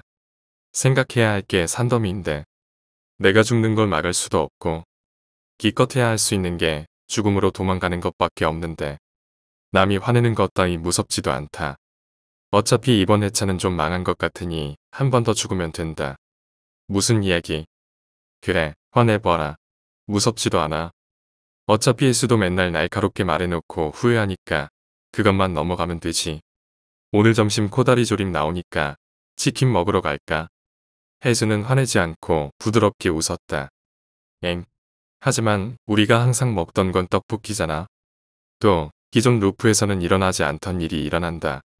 무슨 일일까? 너 떡볶이 별로 안 좋아하잖아. 우리가 좋아하는 거라 맞춰준 거였지. 아냐? 아냐, 나도 떡볶이 좋아하는데. 바보야, 너 동생 피셜로 최애는 치킨이라는 거 다 들었거든. 뻥카 그만 치고 얌전히 따라오세요. 정신을 차리고 보니 어느새 우리는 사이좋게 치킨집에 앉아 있었다. 혜수는 씩 웃으면서 날개를 내밀었다. 내가 제일 좋아하는 부위다. 뭔 일이지? 이해가 안 된다. 너 날개 좋아한다며. 이것도 너 동생한테 듣고서 처음 알았다. 내 동생을 봤어? 미주는 항상 아프다.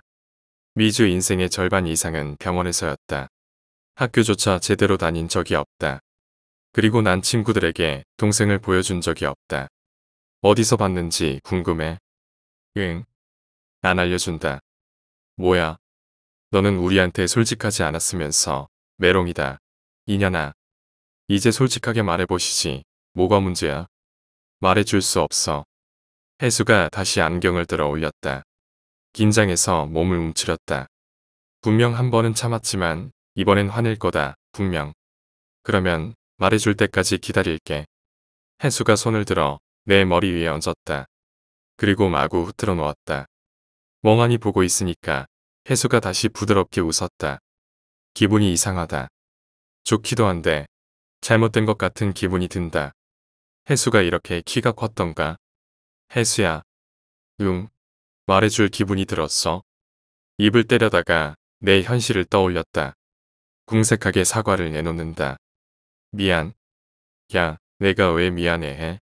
정 미안하면 치킨 내가 싸든가. 알았어. 지갑을 꺼내려는 순간 희고 작은 손이 막아선다. 지연이가 자신만만하게 웃고 있었다. 하. 그럴 줄 알고 미리 계산했다. 고양이처럼 웃으면서 유연하게 팔짱을 껴온다. 참을 수 없는 죄책감이 발을 타고 스멀스멀 올라온다. 그 죄책감은 배를 지나 목구멍까지 치밀어 오른다. 혜수야, 지연아. 나 말이야. 너희한테 하지 못한 말이 있어. 하지만 지금은 아니다. 적어도 지금은 아니다. 꼭 말해줄게. 말해줄 테니까. 그러니까. 아, 기다린대도. 나는 이 세계가 좋다. 내가 반복적으로 죽어도 사랑해주는 사람이 있다. 내가 이 세계에 갇힌 이유를 대략적으로 알고 있지만 벗어나지 못하는 건 이것 때문이다. 이 세계에서는 얼마든지 아이처럼 굴어도 됐다. 하지만 언제까지고 아이로 머물 수는 없는 법이었다. 미래 눈에서 집 잔다. 집 자. 아니거든. 예. 울다가 웃으면 똥구멍에서 털 존나 나는데. 어쩌냐, 똥구멍 수복이 되겠네. 지연이가 히히 웃으며 나를 껴안았다.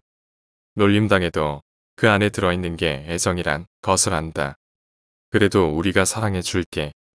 나를 껴안은 지연이로부터 따뜻한 온기가 전해져 와서 나도 모르게 울음이 쏟아져 나왔다. 한참 후에야 진정할 수 있었다. 나 말이야. 동생이랑 이야기하고 싶어. 해야 할 말이 있었는데 전혀 하지 못했어. 동생한테 응, 꼭 하고 싶은 말이 있어. 그런데 내가 못나서 마주보고 싶지 않았어. 응원할게. 무슨 말을 하고 싶은지는 모르겠지만 꼭 말해줘. 고마워. 사랑해, 얘들아. 그래, 죽기 싫다고 죽이는 건 있을 수 없다. 이쪽 세계의 미래가 사랑하던 사람들이다. 나 역시도 이쪽 미래가 얼마나 사랑받았는지 알 수 있었다. 학교에 등교하는 아침이면 지안이는 나와 같은 엘리베이터를 탄다. 오늘은 나 안 죽여도 돼. 나 결심했거든. 이 세계에서 빠져나가기로. 뭐? 너잖아. 날 죽여온 거. 내가 무슨 소리를 하는지. 모른 척 하지 마. 유일하게 내가 스스로 죽는 모습을 보여주지 않은 게 너야. 넌 언제나 죽고 싶다고 말했잖아. 나는 매번 10월 5일로 돌아오지만 내가 돌아오고 나서 남아있을 내가 날 따라서 죽을까봐 무서웠어. 그래서 내 앞에서는 절대로 안 죽었어. 그런데 넌 내가 스스로 죽었다는 사실을 알고 있잖아. 나를 죽인 살인자는 나와 같은 일주일을 반복하고 있다. 그렇다면 내 살인자 역시 내가 한 행동을 기억하고 있다는 뜻이다. 만약에 내가 살인자 앞에서 한 행동을 기억하고 있는 사람이 있다면 내가 보여주지 않은 내 행동을 안다면 그 사람이 내 살인자일 수밖에 없었다. 하지만 다른 가능성도 생각할 수밖에 없었다. 나 외의 모든 사람들이 짜고 칠 가능성. 하지만 그 경우에도 지안이와 대화하는 수밖에 없다. 내 살인자가 지안이와 소통하고 있다는 뜻이니까. 그래. 그러면 더 숨길 필요는 없겠네. 모른 척 눈을 동그랗게 뜨던 지안이가 표정을 싹 지우고 킬킬 웃었다. 믿고 싶지 않게도 정말 이 세계의 지안이가 내 살인자였던 모양이다. 그래서 하고 싶은 말이 뭔데? 비뚜름하게 웃으면서 지안이가 내게 다가왔다. 내가 왜 이 세계에 갇힌지 알아. 가출했다가 평행세계로 빠져버린 거지. 엄마는 나만을 사랑하는 세계. 그런데 나는 원래 이쪽 세계 사람이 아니다 보니까 오류를 일으킨 거야. 그래서 내가 원래 미래가 아니라는 것을 깨달은 사람들은 사라질 수밖에 없었던 거지. 처음 이 세계에 갇혔다는 것을 깨달은 것은 냉장고를 열었을 때였다. 냉장고에는 있을 리 없는 생크림 케이크가 들어있었다. 그 생크림 케이크는 있을 수 없는 끔찍한 가짜였고 거짓말이었다. 그렇기에 반복해왔던 모든 죽음을 떠올리고 이 세계가 가짜라는 것을 깨닫게 만들어줬다. 내가 가출했던 날인 10월 11일은 내 생일이어서 미주 상태도 나아졌고 내 생일 파티도 열어준다길래 기대했지. 8년 만에 맞는 생일이었거든. 그동안은 내 생일 때 지은 미주가 아파서 챙겨본 적 없었는데 오랜만에 미주 상태가 괜찮았거든. 아, 그래. 나는 생크림 케이크가 먹고 싶었어. 다른 애들 생일 파티에 놀러 갈 때면 생일 모자 쓰고 축하받는 그게 너무 부러웠었거든. 지안이 내가 카스텔라 사와서 축하해 줄 때 기뻤지만 엄마 아빠한테도 축하받고 싶었어. 태어나줘서 고맙다고. 우린 널 사랑한다고. 그 소리 하나가 너무 듣고 싶었어. 그런데 힘들어하는 엄마 아빠한테 티도 낼 수가 없는 거야. 그런데 생일 파티해 준다니까 너무 좋았어. 정말 너무 기뻐서. 엄마한테도 오랜만에 애처럼 애교 부리면서 생크림 케이크 사달라고. 너무 먹고 싶다고 징징거렸어. 엄마는 어색해하면서도 그래 하더라고. 너무너무 좋아서 하루 종일 학교에서 자랑도 했어. 혜수가 그만하라고 할 때까지. 그런데 집에 오니까 내 생크림 케이크는 없더라고. 당근 케이크가 있더라. 내 생일인데 아무리 그래도 내 생일인데. 지안이의 눈이 가늘어졌다. 안다. 한심해 보이는 거. 구차하고 구질구질해 보이는 거. 고작 그런 것 때문에 집을 나갔다고. 고작 그런 것 때문이 아니야. 나 말이야. 미조가 먹고 싶어 한다고 먹고 싶은 것도 제대로 못 먹고. 집에 와도 엄마 아빠 하나도 없고 맨날 그렇게 살았어. 알잖아. 그래도 미주가 밉진 않았어. 누구보다 아픈 건 걔니까. 제일 낳고 싶은 것도 걔라는 거 알아.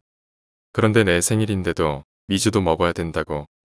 내가 싫어하는 당근 케이크 사온 걸 보니까 그냥 눈물이 차오르는 거야. 그래도 내 생일인데 그날만은 내가 주인공인 줄 알았는데 못할 말을 뱉어버렸다. 너 같은 거축하는 필요 없다고. 평생 엄마 아빠랑 셋이서만 행복하게 살라고.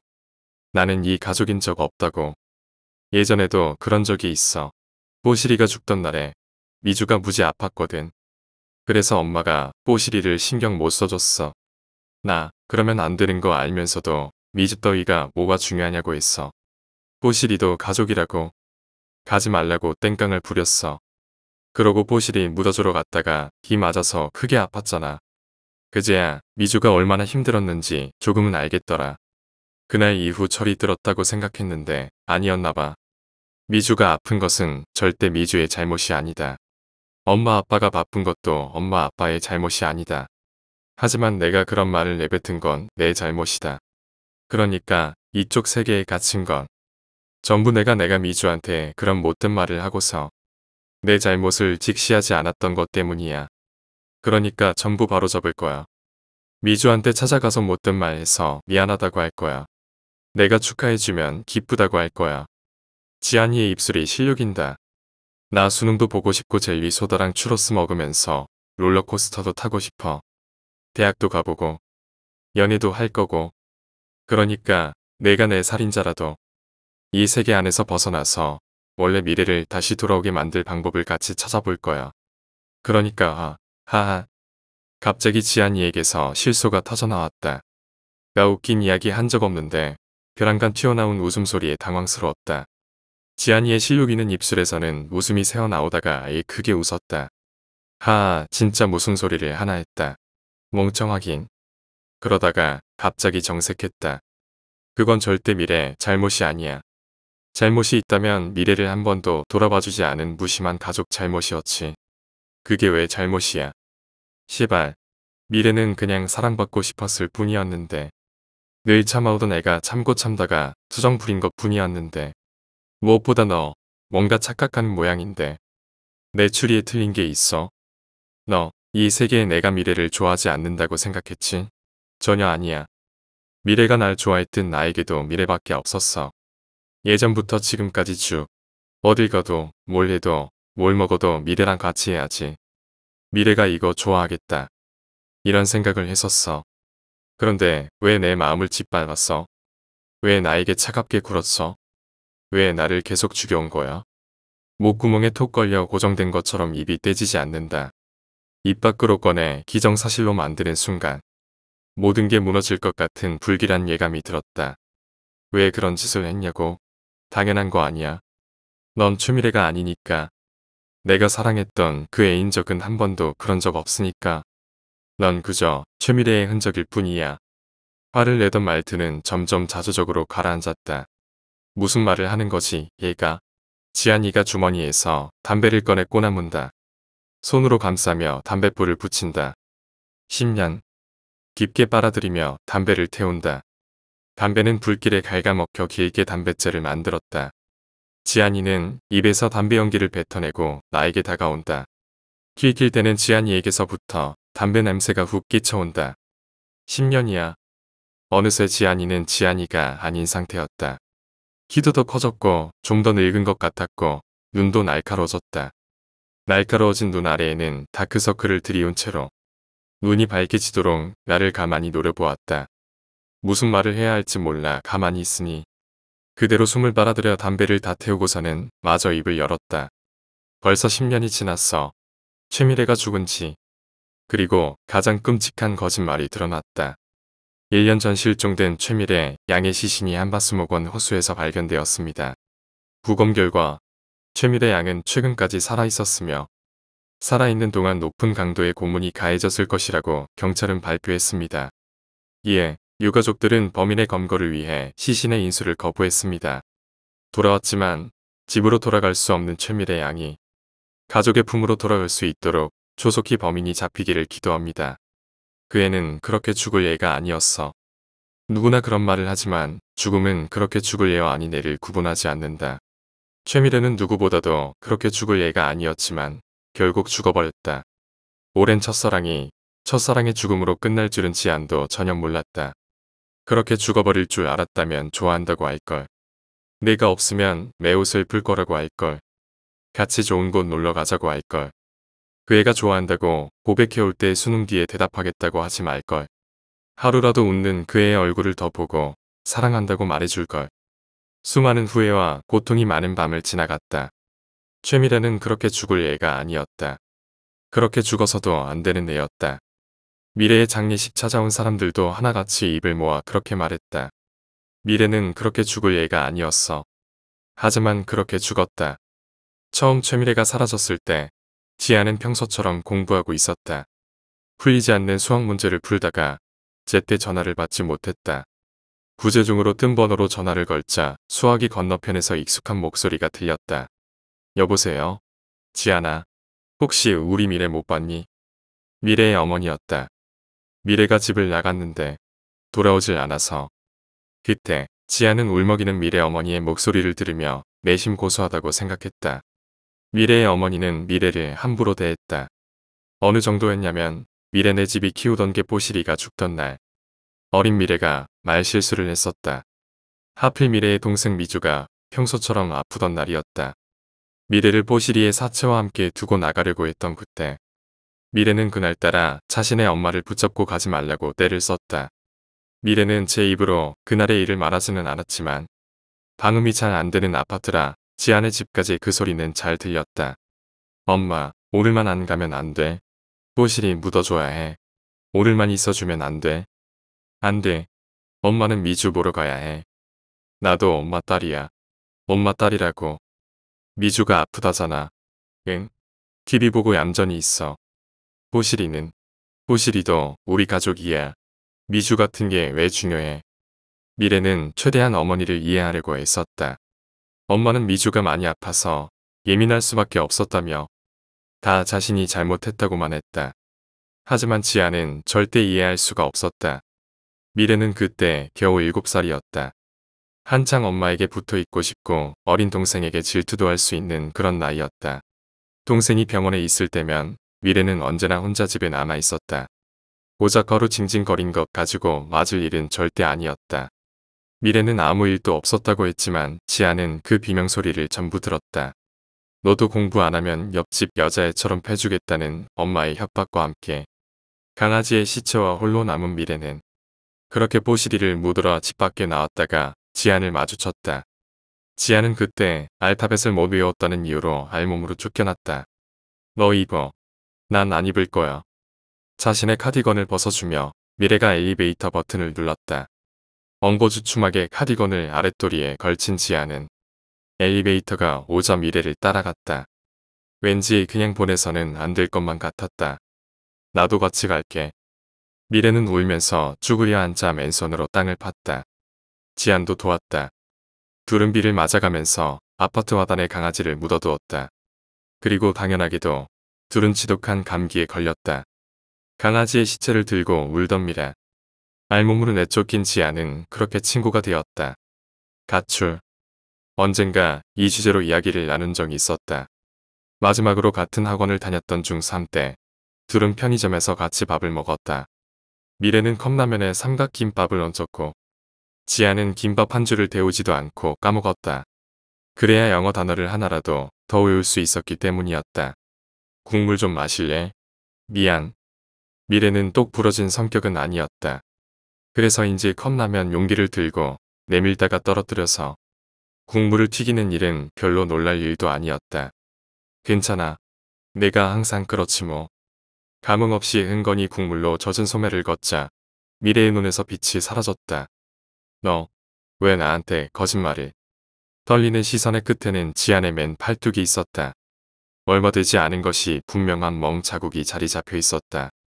이제 아줌마가 너 안 때린다며. 그런다며. 지안의 팔에 든 멍을 더듬으며 미래는 큰 눈에 가득 눈물을 담았다. 곧 쏟아질 것 같았지만 울지는 않았다. 애초에 미래는 참는 것에 익숙한 아이였다. 그런 미래를 보고 있자니. 나랑 같이 도망가지 않을래? 그런 말이 저절로 나왔다. 가자. 단호한 눈으로 눈을 마주 바라봐주며 손을 잡아주었다. 미래는 언제나 그런 아이였다. 그래서 지안도 언제나 그걸로 충분했다. 어차피 집을 나가더라도 지안과 미래는 할 수 있는 게 많지 않았다. 나가봤자 보호자 없이는 세상은 험난했다. 험난한 천국보다는 안락한 지옥이 나을 때도 있었다. 그러니 지아는 이 지옥을 받아들이기로 했다. 지옥을 같이 손잡고 걸어가 줄 수 있는 친구가 있다면 지옥은 더 이상 지옥이지 않을 테니까. 그리고 미래가 사라졌다. 처음에는 드디어 올 것이 왔구나 하는 생각이 들었다. 미래네 집은 언제나 미래에게 모든 것을 넘겨버리는 것을 아무렇지도 않게 생각했다. 빨래를 하는 것도, 경건호를 하는 것도, 식사 준비를 하는 것도 언제나 미래의 몫이었다.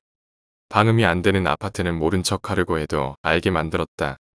가록 바빠서 빨래를 널지 못한 날에 미래를 향해 히스테리를 부리는 소리는 듣고 싶지 않아도 들렸다.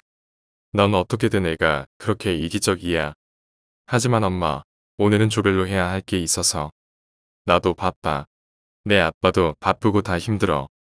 어떻게 그렇게 내 생각만 해. 조별 과제는 적당히 핑계대고 빠지면 되잖아. 네. 미안해요. 다시는 안 그럴게요. 미래의 잘못이 아니었어도 언제나 미래의 사과로 끝이 났다. 간혹 그러지 않은 날에는 늦게까지 소리 지르는 소리가 들려왔다. 그런 날에는 미래의 비명으로 끝이 났다. 저녁에 그 소리를 전부 듣고 다음 날에 지안이 씩씩대며 너희 엄마는 왜 그러냐고 화내면 미래는 입술을 꾹 눌러가며 어쩔 수 없다는 듯 웃었다. 에이, 그 정도는 아니지. 미래는 그러고 너스레를 떨었다. 하지만 지안이 보기엔 그 정도가 맞았다. 종종 들려오는 미래의 비명소리는 결코 히스테리 정도로 튀어나오는 소리가 아니었다. 아마 맞기도 많이 맞았을 것이다. 가끔씩 팔과 다리에 시퍼렇게 든 멍들만 봐도 알 수 있었다. 하지만 지아는 결국 모른 척할 수밖에 없었다. 미래가 그러길 바랐으니까. 공부나 해. 미래는 돌아오지 않았다. 지아는 불안감을 느꼈다. 미래가 이렇게 오래도록 돌아오지 않을 리 없었다. 동생을 미워하면서도 사랑하는 게 미래였으니까. 지아나. 엄마가 불렀다. 너 요즘 성적이 이게 뭐니? 의대 갈 생각은 있는 거야? 언제나 그래왔지만 지안이 할 수 있는 가장 큰 반항은 침묵이었다. 너 의사 만든다고 매달 200이 들어가. 200이 그렇게 할 거면 그냥 때려치우고 기술이나 배워. 정말 기술을 배울 테니 학원 안 다니겠다고 하면 비싸대기가 날아왔다. 침묵으로 넘기는 게 가장 현명한 일이었다. 15년간 엄마를 겪으면서 알게 된 방법이었다. 너 옆집 애처럼 막 살고 싶어? 그럼 너도 나가. 내 집에서 살면서 밥만 축내지 말고 빨리 나가 살아 그럼. 걔처럼 몸도 팔고 그렇게 살아. 하지만 그 말만은 하면 안 됐다. 미래는 농담으로도 그런 짓을 자의로 할 아이가 아니었다. 학교에서도 가출을 했다느니 임신을 했다느니 역 같은 소문이 가득했지만 집에서까지 그런 소리를 들을 이유는 없었다. 내가 뭘 잘못했는지는 알아. 네, 잘못했죠. 뭘 잘못했는데? 돌대가리 년 아들인 잘못. 뭐? 쯧쯧, 이제는 사람 말도 못 알아듣는 수준이신가 봐요. 이젠 아예 괴기기까지 하는구나. 역십년 이야기 나오니까 바로 엄마한테 눈 돌아간 거 봐. 선 넘은 거 알면 취소해요. 당장. 왜, 그 골빈 년이 한 번 대주기라도 했나. 검은색 머리카락이 손가락 사이에 들어 쥐어졌다. 한 손은 성인 여자의 머릿 가죽을 다 드러내기는 충분한 크기였다. 비명과 함께 꼬집고 앓히고 손등에 상처가 퍼져나갔다. 아프지도 않고 하찮은 수준이었다. 스스로 맹수라고 생각하면서 겁죽거리면서 머리 위로 기어오르는 새끼 고양이가 목덜미를 잡혀 발악하는 것을 보는 느낌이었다. 고작 이런 것 따위에 눌려 지냈단 말인가. 과거의 스스로가 애처로울 정도로 멍청해서 웃고 싶어졌다. 나, 김지한, 놓으라고. 나 내 엄마야, 아. 소리를 지를 때마다 소나기에 힘을 더 주고 흔들었다. 비명소리는 커졌지만 점점 거칠게 흔들자 어느새부터 조용해졌다. 다시 한번 기 가지고 그딴 소리 하면 머리채로 안 끝나요. 대답은 없었다. 아무 말 없이 훌쩍이는 소리로도 대답은 충분히 되었다. 산발이 된 채로 주저앉아 있는 어머니의 모습을 본 아버지는 짧게 물었다. 너희 엄마 왜 이러냐? 그러게요. 대충 대답하자 어깨를 으쓱하며 방 안으로 들어가 버렸다. 아버지는 어머니가 지안에게 폭력을 휘두르는 것을 방관했던 것처럼 어머니에게도 관심이 없었다. 어지간히도 자신 외에 신경 쓰지 않는 사람인 건 알고 있었지만 속쓰림이 올라온다. 지아는 차라리 혼나는 것이 마음이 편할 것 같았다. 위액이 식도를 녹이는 게 느껴졌다. 그렇지만 지안이 혼나는 일은 없었다. 성적이 복구되었기 때문이었다. 뿐만 아니라 웃는 얼굴로 사과도 깎아주었다. 아무 일이 없던 것처럼 오히려 비위를 맞추려는 듯. 방긋방긋 웃는 어머니의 모습은 악몽이라도 꾼 건 아닐까 의심해 볼 정도로 태연했다. 차라리 미래도 이랬어야 했는데. 아니, 지안이 신고만 했더라도 이런 일은 없을 터였다. 지안은 끔찍한 후회 속에 엄마가 그토록 바라던 의대생이 되었다. 일과 생활에 적응하는 것도 어렵지 않았다. 지안은 잠이 들면 언제나 미래가 끔찍한 모습으로 나타나 원망하는 꿈을 꾸곤 했다. 그 꿈을 꾸기 싫어 잠을 줄이자 괴물 중에 괴물만 모였다는 의대에서도 훌륭한 성적을 거둘 수 있었다. 그리고 미래가 돌아왔다. 1년 전 실종된 최미래 양의 시신이 한바스목원 호수에서 발견되었습니다. 부검 결과 최미래 양은 최근까지 살아있었으며 살아있는 동안 높은 강도의 고문이 가해졌을 것이라고 경찰은 발표했습니다. 뉴스 속 모자이크된 미래의 시신은 미래 그대로였다. 작은 어깨, 미래 스스로는 싫어하던 통통한 다리, 키에 비해 작은 발. 지아는 한 번에 알아볼 수 있었다. 벽에 머리를 들이박다가 기절했다. 왜 약속을 어겼어? 미래의 장례식에서 속 없이 웃는 미래의 영정사진을 노려보며 물었다. 대답은 없었다. 죽은 사람은 죽은 사람이었고 지아는 비참하게도 살아있었다. 이에 유가족들은 범인의 검거를 위해 시신의 인수를 거부했습니다. 돌아왔지만 집으로 돌아갈 수 없는 최미래 양이 가족의 품으로 돌아갈 수 있도록 조속히 범인이 잡히기를 기도합니다. 지아는 돈이 되는 과를 선택하려고 했다. 하지만 죽어 돌아온 미래가 지안의 미래를 바꾸었다. 다시 한번 생각해봐. 꼭 그걸 해야겠어? 네. 사람도 없는데 돈도 못 벌어. 압니다. 명예가 있는 것도 아니야. 시체 뒤적이는 놈 취급을 받는다고. 미래가 없다니까. 알고도 하는 겁니다. 뭘 위해서 하려는 건데? 미래를 위해서. 지아는 그날 이후로 법의학자가 되었다. 오로지 미래를 죽인 범인을 찾기 위해서. 몇 년간 별 소득은 없었다. 법의학의 발전은 있었지만 미래의 경우는 특수했다. 실종된 지 꽤 되었고 쓸만한 정보는 전부 증발했다. 미래의 시신에서 알 수 있는 정보는 미래가 죽기 전까지 끔찍한 고문을 당했다는 것. 그로 인해 뇌가 녹을 정도였다는 것뿐이었다. 그러던 어느 날 뇌과학자 친구 한 명이 새로운 소식을 전해왔다. 앞으론 좀 달라질지도 몰라.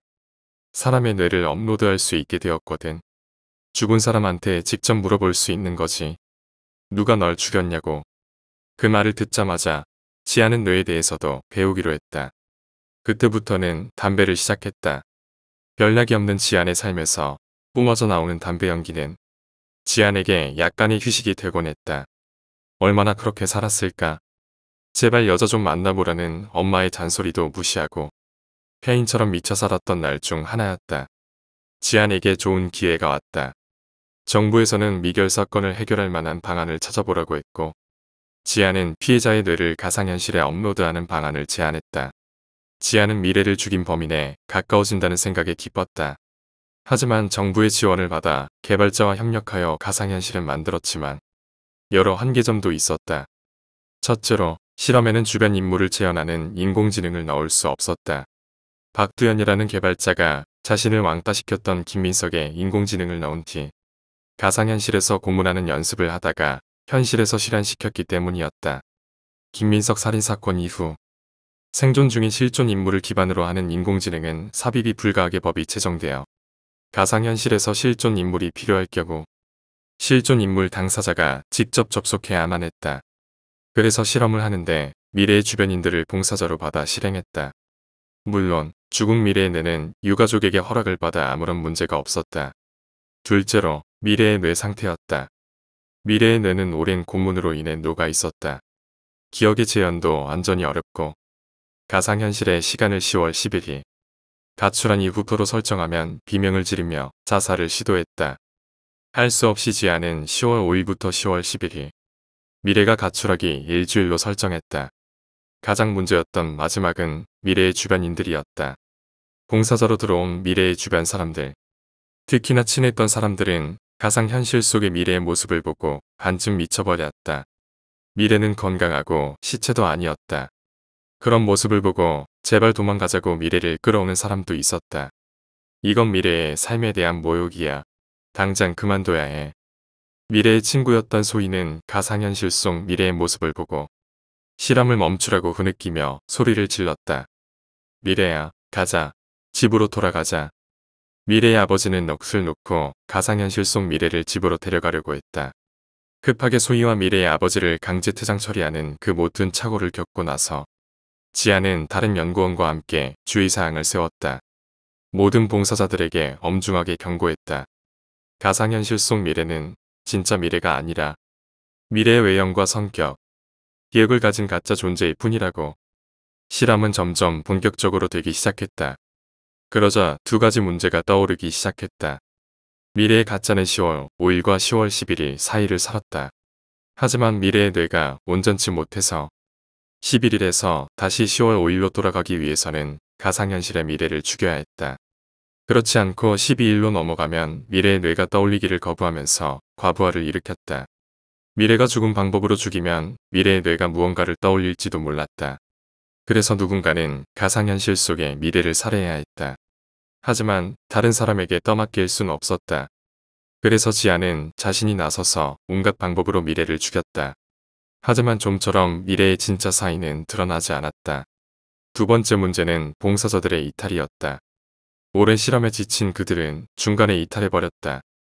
원래 했던 행동을 벗어나서 제외된 간호조무사 하연과 자진 이탈한 그 친구들도 마찬가지였다. 프로젝트는 절망적이었다. 미래의 모습을 보면 볼수록 감정에 휘말려서 금기 행동을 하려는 사람이 많아졌고 금기 행동을 하지 않는 봉사자들마저 그만두고 있었다. 봉사자들이 없다면 프로젝트는 이대로 흐지부지 끝날 것이었다. 봉사자들의 이탈은 어이없게도 해결되어 버렸다. 여건 최밀의 죽음을 밝힌다며? 나도 도와줄게. 고마워. 뭘? 도움이 될 수 있다면 좋은 거지. 여태 연락해도 받지 않던 사람들이 도와주겠다며 나섰다. 그렇게 부탁했는데도 바쁘다는 이유로 거절했던 사람들이 다시 돌아왔다. 지아는 이해되지 않는 상황에 새로 나타난 봉사자들에게 물었다. 그런데 처음 연락에선 바쁘다고 들었는데 왜 다시 도와주러 온 거야? 허예은 인스타 보니까 그냥 넘어갈 수가 없겠더라고. 금기 행동으로 제외된 하예은의 인스타에는 가상현실 내에서 미래와 찍은 사진이 있었다. 샵 착한 친구 미래. 샵 미래를 도와주세요. 샵 살인범 잡기. 지안의 기억에 하예은은 미래와 그다지 친한 애는 아니었다. 미래는 과시용이나 관심 끄는 용도로 올렸다는 생각에 하예은이 도움되었다는 것도 있고 지안은 곧장 전화를 걸었다. 미래 가지고 관종짓 하지마. 글 내려. 싫어. 봉사자 없는 거 아니야? 너 미래를 관심받는 용도로만 쓰려고 한 거잖아. 하예은은 가상현실 내의 미래의 사진을 가지고 관심을 받기 위해서 실험에 참여했다. 그래서 10월 7일 날에 원래는 하지 않았던 사진을 찍고 미래와 어울리는 금기 행동을 해서 애초에 실험에서 제외되었다. 처음엔 그랬지. 너 실험에 참여한 것도 가상현실 속 미래 사진 하나 올려서 설럽대 보려고 했던 것도 맞아. 그런데 내가 사진 올린 건 관심 받으려고 그런 거 아니야. 그럼 뭔데? 미래가 나보고 춤을 잘 춘다고 했어. 내가 좋아하는 과자도 줬고 내가 간호사 되겠다는 말에 비웃지 않고 꿈 이뤘으면 좋겠다고 말해줬어. 이룬 것 없이 이 나이 먹고서 날 응원해 준 건 그 애 하나였어. 뭐? 믿지 않으려면 믿지 마. 나는 관심 받으려고 사진 찍으려고 했지만 그래도 미래는 내게 친구가 되어주려고 했어. 그래서 나도 친구로서 미래를 돕고 싶었던 거야. 쌀쌀하게 말을 맺으며 물기 어린 목소리로 하예은은 전화를 끊었다. 지아는 형용할 수 없는 이상한 기분과 함께 실험을 강행했다. 봉사자들이 많아졌으니 실험도 정확도가 올라갈 터였다. 그런데 수많은 봉사자들이 들어온 모습을 보자 미래는 자살해버렸다. 지아는 마음의 준비를 할 틈도 없이 죽어버린 미래의 모습을 보며 절규했다. 54회차 무협의 존재는 미래의 외형을 가지고 미래의 성격과 기억을 가졌지만 미래는 아니었다. 그래야만 했다. 그러지 않는다면 지아는 미래를 수없이 죽여온 것이 되어버렸다. 지아는 보건실에 누운 미래에게 다가갔다. 미래는 종이 쪽지를 읽고 있었다. 유출된 봉사자 주의사항이었다. 하이엔의 글을 보고 지원한 보건선생이었다. 지아는 혀를 차며 손에 든 망치를 들어 올렸다. 나 죽기 싫어. 미래는 펑펑 울며 빌었다. 아니다. 미래가 아니었다. 무협의 존재는 미래의 외형을 가지고 미래의 성격과 기억을 가졌지만 미래는 아니었다. 무협의 존재는 미래는 아니었다. 가상현실 속 망치는 현실감 느껴지는 무게였다. 무협의 존재는 미래는 아니었다. 목숨의 무게였다. 무협의 존재는 미래는 아니었다. 지아는 망치를 들어 올려 가상현실 속 미래를 죽였다. 그리고 다음 회차 미래가 먼저 찾아왔다. 내가 자신을 죽인 걸 알고 있고 자신은 원래 세계로 돌아갈 거라고 맹랑하게 지안을 노려보며 왜 자신을 죽였냐고 추궁했다. 그걸 들은 지안은 웃음만 비식비식 나왔다. 왜 실험이 그동안 실패했는지 알았다. 미래의 어머니가 죄책감에 원래대로 당근 케이크를 사지 않고 생크림 케이크를 샀고 그로 인해 기억과 다른 케이크를 본 미래가 거짓임을 인식한 것이다. 미래는 거짓임을 인식했을 때부터 여러 회차의 기억이 리셋되지 않고 축적되고 기억이 리셋되지 않았음을 숨겼다. 그리고 미래의 데이터는 여러 회차를 경험하면서 가장 그럴듯한 가설을 세웠다. 그게 바로 평행세계였다. 평행세계. 원래 세계로 돌아갈 거다. 얼마나 동화 같은 이야기인가. 그런 것이었다면 얼마나 좋았을까. 지아는 치밀어 오르는 분노에 미래를 비웃었다. 왜 그런 짓을 했냐고. 당연한 거 아니야. 넌 참미래가 아니니까. 내가 사랑했던 그 애인 적은 한 번도 그런 적 없으니까. 넌 그저 최미래의 흔적일 뿐이야. 상처받은 듯한 얼굴을 보고 싶지 않아 지아는 주머니에서 담배를 꺼내 꼬라 물었다. 미래가 죽은 그날부터 한 번도 제대로 숙면한 적 없었다. 손으로 감싸며 담뱃불을 붙였다. 담배가 건강에 나쁘다지만 지안에게 있어 삶을 더 갉아먹는 것은 미래의 존재였다. 10년. 깊게 빨아들이며 담배를 태운다. 담배는 불길에 길게 담뱃재를 만들었다. 순진한 얼굴을 하고 있는 가짜 미래는 이해하지 못하는 듯한 모습이었다. 10년이야. 무협의 존재는 진짜 미래가 아니다. 그저 미래의 흔적일 뿐이다. 미래에게는 자신의 이런 모습을 보여주고 싶지 않았다. 가짜니까 오히려 솔직하게 피폐해진 자신의 모습을 보여줄 수 있었다. 담배 연기를 뿜어내며 지아는 가짜 미래에게 잔인하게 상고했다. 벌써 10년이 지났어. 참미래가 죽은 지. 무슨 말인지 이해하지 못한 가짜 미래는 한동안 이해하지 못하다가 길게 비명을 질렀다. 끔찍한 비명이었다. 나 이미 죽었구나. 하고 싶은 게 많았는데. 소희가 처음에 사라지기 전 했던 말. 미래야, 사실 넌 미래가. 이 말은 사실 그거였구나. 미래야, 넌 사실 미래가 아니야. 나만 바보였어. 어떻게 시간이 지나간지 모르겠다. 방에 처박혀서 며칠이 지났는데 이제 슬슬 다시 죽을까? 커터 칼을 꺼내들어 손목에 갖다 대었다. 이대로 죽어버릴 생각이었다. 어느새 떨리는 손이 나타나 나를 붙잡았다. 지안이었다. 그러지마. 지안이의 얼굴은 창백하고 슬퍼 보였다. 눈두덩은 푹 꺼졌고 얼굴은 새까맸다. 제발. 내가 죽은 후 10년 동안 얼마나 고생했는지 짐작조차 할 수 없다. 치사해. 그 얼굴을 보면서 죽을 마음이 들 리가 없었다. 나를 진짜 미래로 인정도 하지 않는데 넌 나를 죽지 못하게 만들다니 정말 치사해. 넌 나쁜 놈이야. 내가 없는 사이 망가져버린 내가 미워. 널 마음껏 미워할 수 없게 만든 내가 미워. 알아. 한 번 자살을 기도했을 때 사랑하는 사람들에게 상처 주는 짓 하지 말라고 했던 지안이의 말이 기억난다. 지안이의 말에 따르면 이 실험은 엄마와 아빠가 지켜보고 있는 거겠지? 나 자살 안 할 거야.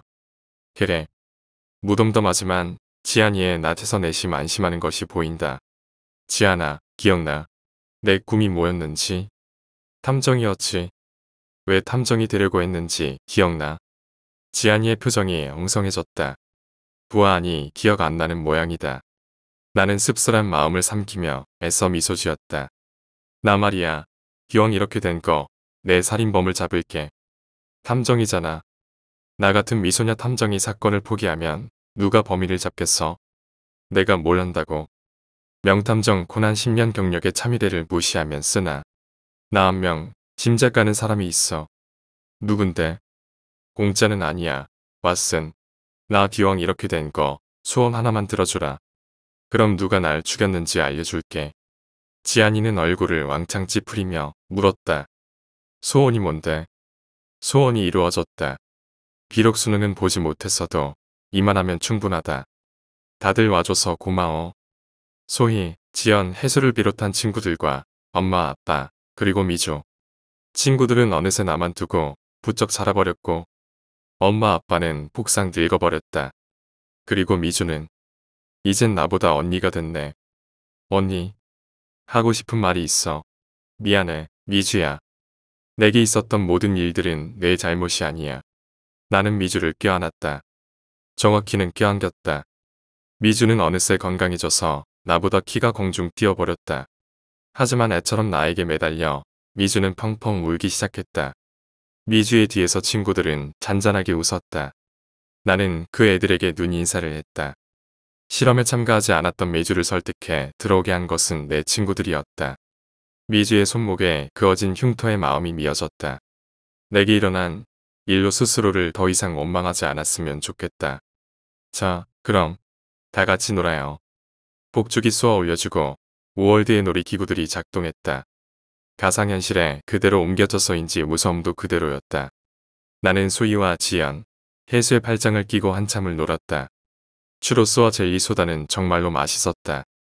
엄마, 아빠는 멀찍이서 내가 노는 모습을 눈을 떼지 않고 바라보았다. 미주, 너절도 이런 걸 타네. 미주가 타는 건 같이 못 탔다. 아니, 쟤는 어떻게 저렇게 자이로 드롭을 잘 타? 구역질을 하면서 낄낄댔다. 시간 다 됐다. 전광판에 지안이가 쓴 글씨가 떠올랐다. 나는 활짝 웃으며 모두를 한 번씩 안아주면서 마지막 인사를 했다. 나를 사랑해줘서 고마워요. 애처롭게 날 보고 있었던 엄마가 갑자기 무너져 내리며 날 붙잡았다. 우린 널 못 보내는데. 엄마가 미안한 게 많은데. 날 보내줘요. 엄마. 엄마는 끝까지 날 놓지 않았다. 그런 엄마를 말린 것은 아빠였다. 아빠는 엄마의 어깨를 붙잡고 껴안았다.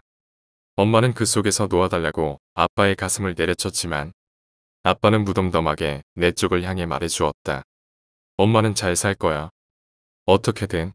아빠도, 미지도, 우리는 행복하게 살 거야. 그러니 걱정하지 마. 편히 쉬어라.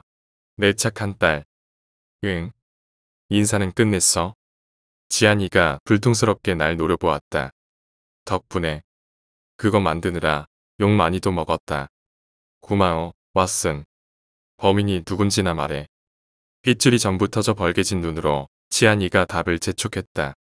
처리했음이 분명한 비주얼의 나는 천천히 말을 들이며 말했다. 내 사정을 듣고 조언해준 사람이 있었어.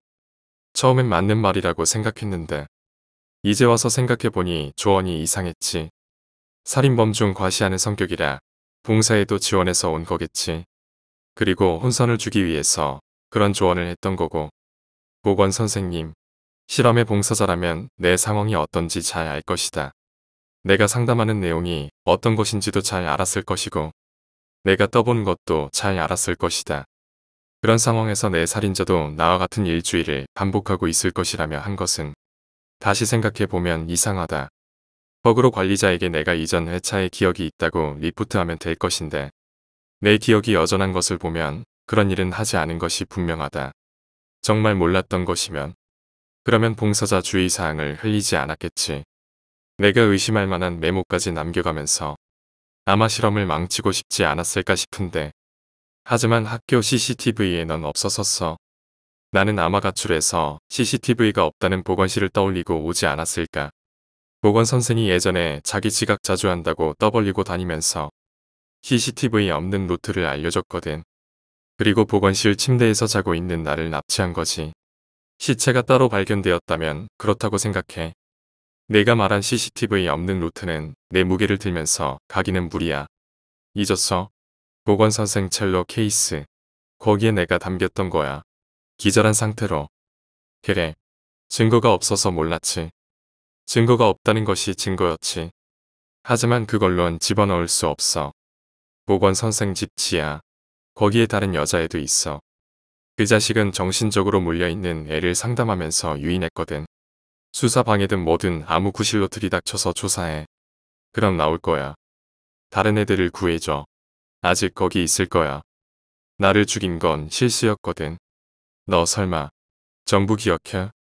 어렴풋이 너에게 내가 죽었다는 것을 들은 순간 생각이 연결되고 보건 선생에게 결론이 닿는 순간 내 뇌가 단편적인 기억을 꺼내더라고. 물론 더는 기억하고 싶지 않으니 어서 내 데이터를 지워줬으면 좋겠어. 미래야. 지안이가 나에게 손을 뻗었다. 나는 모르는 척 고개를 돌렸다. 난 미래가 아니에. 가장 날 떠나보내지 못하는 사람은 여기 있었다. 여기서 지안이의 손을 마주잡으면 지안이는 내가 미래라고 생각할 거고 날 죽였다는 죄책감에서 벗어나지 못할 것이다. 미래의 기억을 가진 데이터지. 그러니 날 지워줘. 싫어. 아직 알아낼 게 많아. 다 말해줬잖아, 왓슨. 아직이야. 넌 아직 내가 왜 탐정이 되려고 했던 이유를 말해주지 않았어. 미래. 그래, 미래가 왜 탐정이 되려고 했는지 말해주지 않았어. 그러니까 삭제 버튼 주면 말해줄게. 한번 보고 싶어서 그래. 지안이는 불신의 눈으로 날 노려보면서 삭제 버튼을 건넸다. 나는 그걸 바로 눌렀다. 지안이는 이미 나를 여러 번 죽여왔다. 마지막으로 죽인 기억마저 주고 싶지는 않다. 나를 위해 했던 모든 일들에 죄책감을 가지지 않았으면 한다. 진짜 미래도 그럴 것이다. 손이 조금씩 투명해진다. 나와 내 기억들이 조금씩 지워져 간다. 하지만 이미 안다. 나는 참미래가 아니라는 걸, 이미 죽었다는 걸. 그래도 내 감정만은 진짜다. 지금 내가 여기서 지안이에게 느끼는 감정은 진짜다. 나는 조금씩 지워지며 지안이의 입술에 입을 맞추었다. 그리고 지안이의 귀에 속삭였다. 지안이의 눈이 크게 변했다. 천천히 와. 모험을 떠날 시간은 많을 테니까. 용의자 A씨가 체포되었습니다. 용의자 A씨는 보건선생이었다. 한편 A씨의 집에서 구출된 다른 소녀들은 무사히 집으로 갔다. 날이 밝은 어느 날 오후 계단에서 두 초등학생이 나란히 앉아 있었다. 한 명은 훌쩍훌쩍 굴고 있고 다른 한 명은 곤란하다는 듯 머리를 긁고 있었다. 나 죽을 거야. 의사 되고 싶지 않아. 지안이 훌쩍이면서 그렇게 말했다. 죽지 마. 의사하지 마. 그럼. 하지만 의사가 안 되면 엄마가 날 죽일 거야. 언젠가. 그럼 의사해. 죽을 거야. 의사 되고 싶지 않아. 죽지 말라고 좀. 미래는 지안이의 뒤통수를 때리며 달랬다. 지안의 울음이 더욱 거세졌다. 아, 의사 되기 싫으니까 죽을 거라고. 야, 왜 의사가 되기 싫은 건데? 재미없을 것 같아. 그럼 재밌으면 할 거야. 응. 너도 참 단순하다. 뭐. 그럼 재밌으면 할 거야. 의사. 그래서 안 죽고 내 곁에 있어 줄 거야. 대답을 해. 응. 그럼 내가 왓슨해. 나는 명탐정 홈즈가 될 테니까. 그게 뭔데? 너 홈즈도 몰라? 이거 읽어봐. 아주 재밌는데. 미래가 내민 책을 지안은 금방 읽었다. 왓슨과 홈즈는 공부를 시키는 부모도 때리는 부모도 없었다. 둘은 이곳저곳 사건이 일어나는 곳을 여행했다. 재밌겠지? 응. 내가 의사가 되면 나는 탐정이 될게. 어른이 돼서 우리 둘이 사건을 해결하여 다니는 거야. 우리 엄마도 너네 엄마도 없이 우리 둘만. 어때? 그러니까. 그렇게 말하면서 미래는 조심스럽게 지안의 얼굴을 살폈다. 훌쩍이던 지안의 울음은 서서히 잦아들었다. 응, 꼭 우리 둘이 모험 가자. 안 죽을게. 그래, 같이 오래 살자. 크면서 지안은 잊었지만 미래는 오래도록 그 꿈을 품고 살았다.